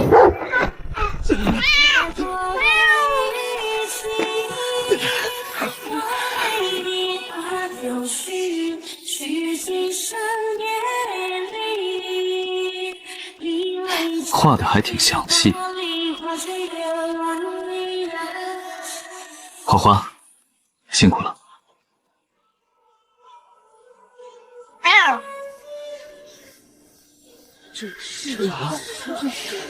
这是第5波，通敌者杀无赦。5个细作混在难民中间进城刺探情报，抓到了，驱逐外境。新来的乡亲们别害怕，5个人的错不是你们的错。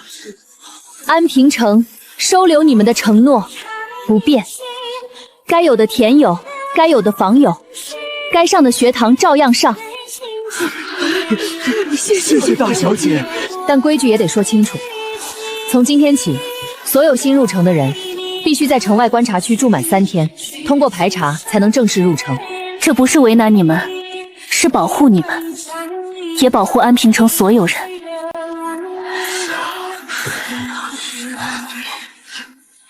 我们又立功了。话痨也是。我听到的，窗缝一字不漏。咱家这3只畜生，比正经的情报人员都好使啊。大黄是功臣，花花是杀手，话痨是窃听器，一家3口各司其职。那我是什么？后勤。那你没办法。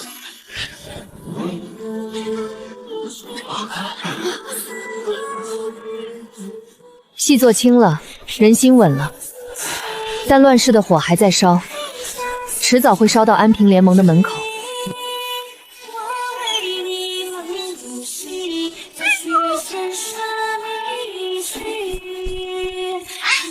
来了，要来了2大诸侯的战火正在向联盟边界蔓延，下一场风暴不远了。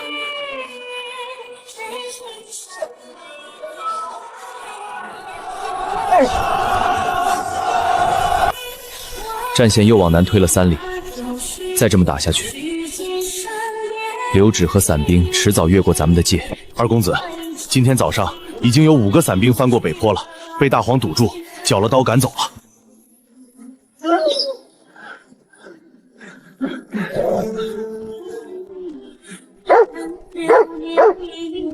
拦住，让大黄先秀一遍。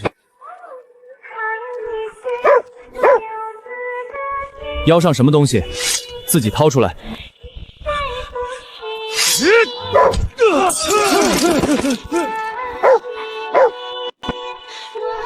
散兵混在难民里偷渡，你们哪边的？老子是顺天军的，你们算什么东西？不管你是谁的兵，联盟边界内不许带刀，缴械放行，或者原路滚回去。从今天起，上下双人值守，大黄每天巡边2趟。另外，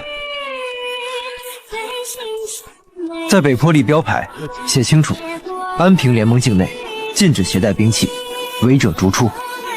是。2大诸侯打得昏天合地，散兵、流民、伤员都往我们这边涌。如果他们有一方想借道过境，那就不是散兵的问题了。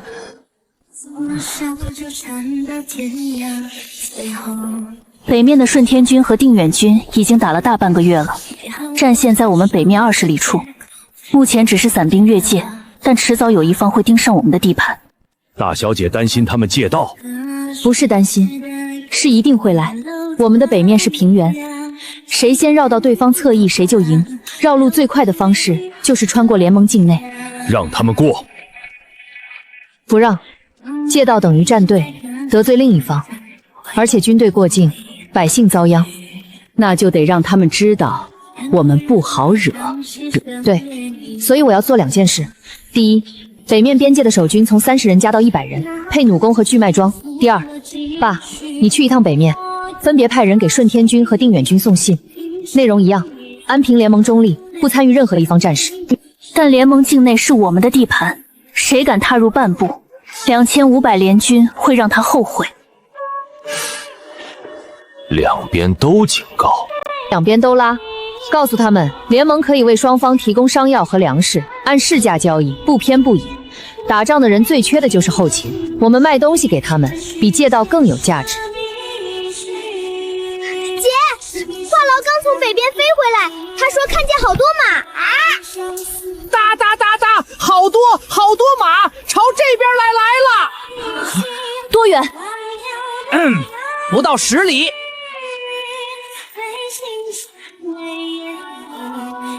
来不及送信了，他们已经在路上了。来的是哪边？小满，去敲警钟，全城戒备。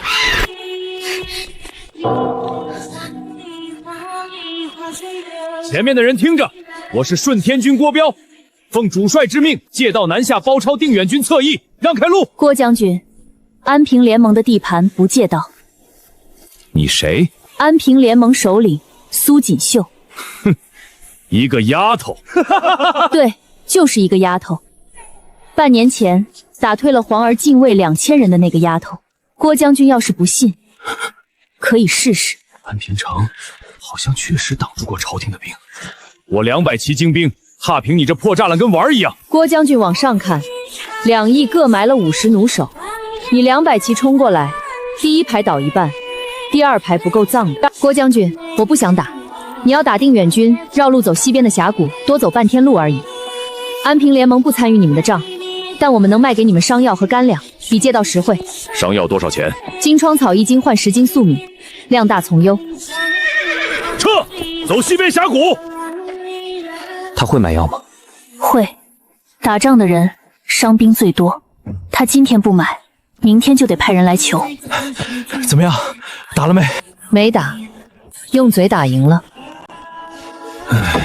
我就知道，我闺女不用动手就能吓退人。撤，走西边。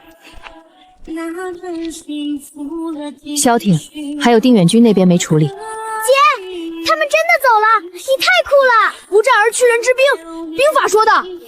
一方打发了，另一方迟早也来。得赶紧把定远军那边的信送出去。中立的底气是实力，只要联盟够硬，两边都得绕着走。但如果有一天他们打完了，腾出手来对付我们呢？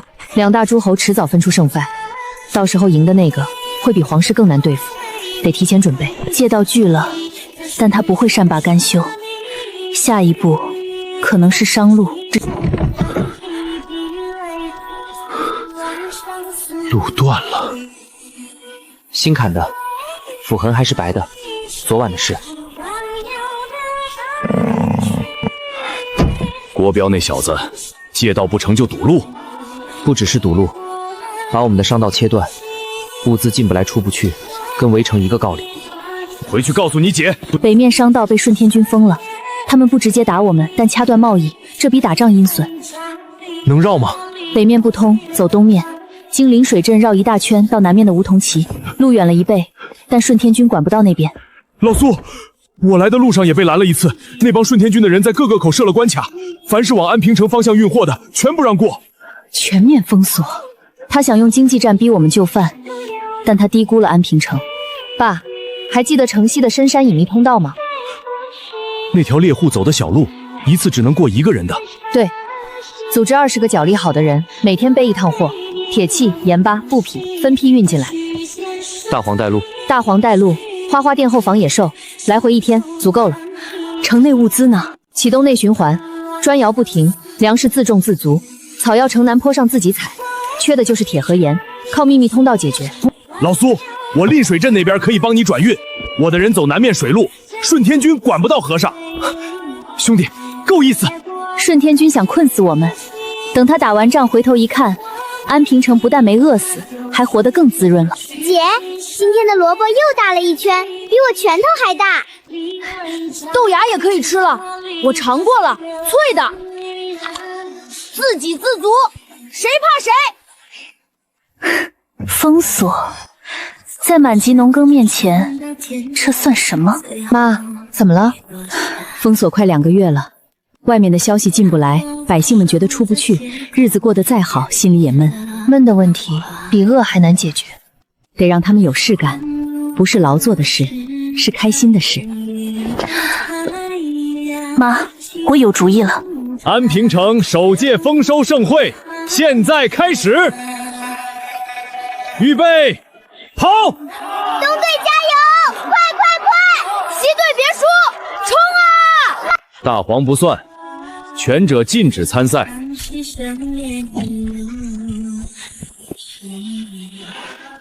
这个字念什么？丰，丰收的丰。好，奖励1块糖。各位叔伯婶婶，接下来是话痨的独唱时间。这破鸟唱的比杀猪还难听，但真的好快乐。看到了吗？人不是活着就够了，得有盼头。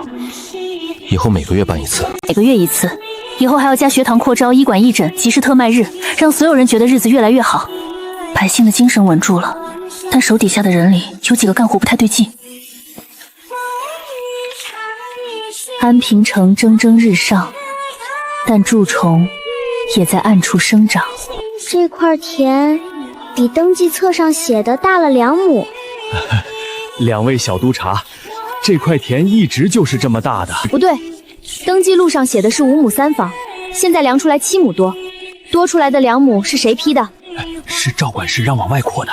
他说这片地本来就没人种，归他管。记下了，走去告诉姐，查清楚，不放过。赵管事手底下6片公田，有3片的面积跟登记册对不上。不只是田，我查了仓库记录，上个月入库的物资少了，全都是赵管事经手的。城刚建好多久，就有人开始吃里扒外了。我提拔他的时候还觉得他老实，结果是个蛀虫。光赵管事一个人干不了这些，今天晚上全部拿下。小满，你做的这份巡查记录就是证据。没问题，依法惩处，绝不姑息。明天你也上台，当个活的扩音器。赵管事利用管田务的职权私自扩占公田，克扣物资，证据确凿。小满，念记录。南面第3田垄，实测7亩1分。安平城的规矩，公田信公，谁也不许动。赵管事3人革除职务，罚苦役1年。从今天起，安平城设立监察组，由苏锦绣、苏小年领头。任何人发现贪腐行为，直接举报，举报属实有奖，举报有奖，贪腐必查，举报有奖。蛀虫拔了，制度建了，但被革职的赵管事，他出去之后会不会记恨？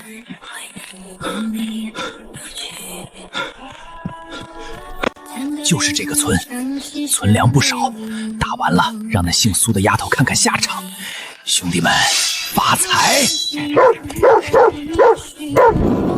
安平联盟巡逻队，你们被包围了。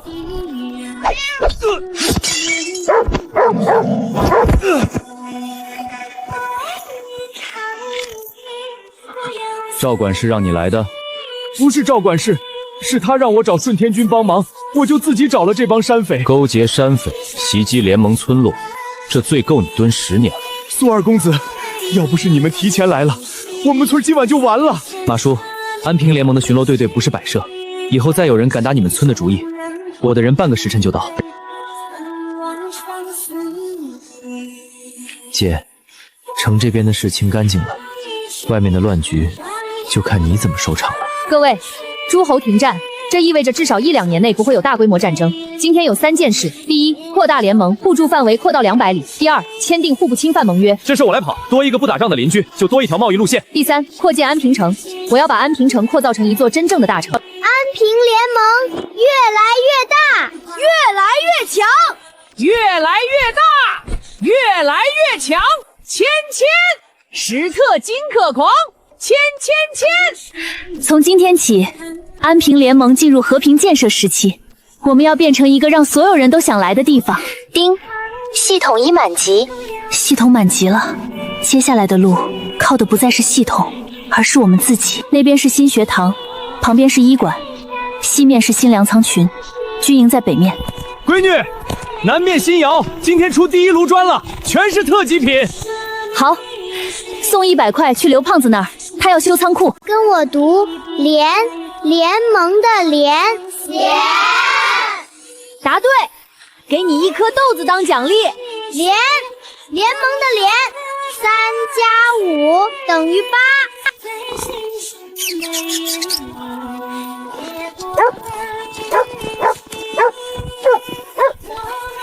连一条狗都躲不开，上了战场怎么活？再来！大小姐早。截止今天，安平城常住人口5000多，加上联盟，总人口超过2万。妈，你还记得1年前我们刚来的时候吗？怎么不记得？300多个快饿死的辽民，你爸差点被人当猪吃了。你做到了，不是我一个人，是全家人，是所有人。安平城建好了，这里已经是家了。可是夜里梦到以前那个世界的事，还是会发呆很久。你们说，咱们来了多久了？我有时候做梦还梦见那辆越野车方向盘一沉，醒来就是这里。我偶尔会想起咱们家那个小区，楼下2块5一套的豆浆油条。妈，我有时候想不起来以前学校的样子了。我也是，同桌叫什么来着？好像姓王，又好像不是。记不起就不记了，没关系。姐，你后悔吗？我不知道能不能回去，但如果回去了，那5000多个人怎么办？我们在这里活下来了，是比以前活得更用力，这就够了。说得好，来，全家干一碗，敬咱们的新家，敬安平城，敬大黄、花花和华伦，干杯！干杯！不管这里是不是梦，有你们在，就哪儿都是家。闺女，你看看这城，跟我当年在老家看出去的感觉一样，全是人，全是生意。学堂扩到6间教室了，300多个孩子在读书。护卫队500人，联盟总兵力过万，他们谁也不敢动联盟。姐，你看，城门口来了好多人，穿得好漂亮，那是谁？打着旗子呢，好多面旗。永宁城主遣我前来，其教安平城的农耕之法，恳请盟主赐教。各位使者远道而来，安平城不藏私，这些技术是所有人用汗水换来的，好东西就该让更多人受益。安平城愿意派人去教导，条件只有一个：互通有无，公平贸易，大家各取所需，共同发展。盟主大义，永宁城愿与安平联盟永结友好。看见没？这以后的买卖得做多大？我得再招20个跑商的。你还招？你手下的商队都排到镇外3里地了。写好了，我还画了个小地图，标注位置。安平联盟，天下太平！安平联盟，天下太平！2年前，我还是个200多斤的胖子，现在是个160斤的大商人。系统还在吗？系统待进中，在，但很久没想过了，不需要它了。姐，我们瘦下来了，就变强了，有了粮食，有了城，然后全天下的人都来跟我们学种地。所以我想说，减肥真的能改变命运啊！减肥改变命运，减肥改变命运。当初以为这是绝路，没想到走成了一条最好的路。闺女，回家吃饭了。你妈今天做了红烧肉，今天庆功。老王爷在天有灵，安平城真的安了。吃饭。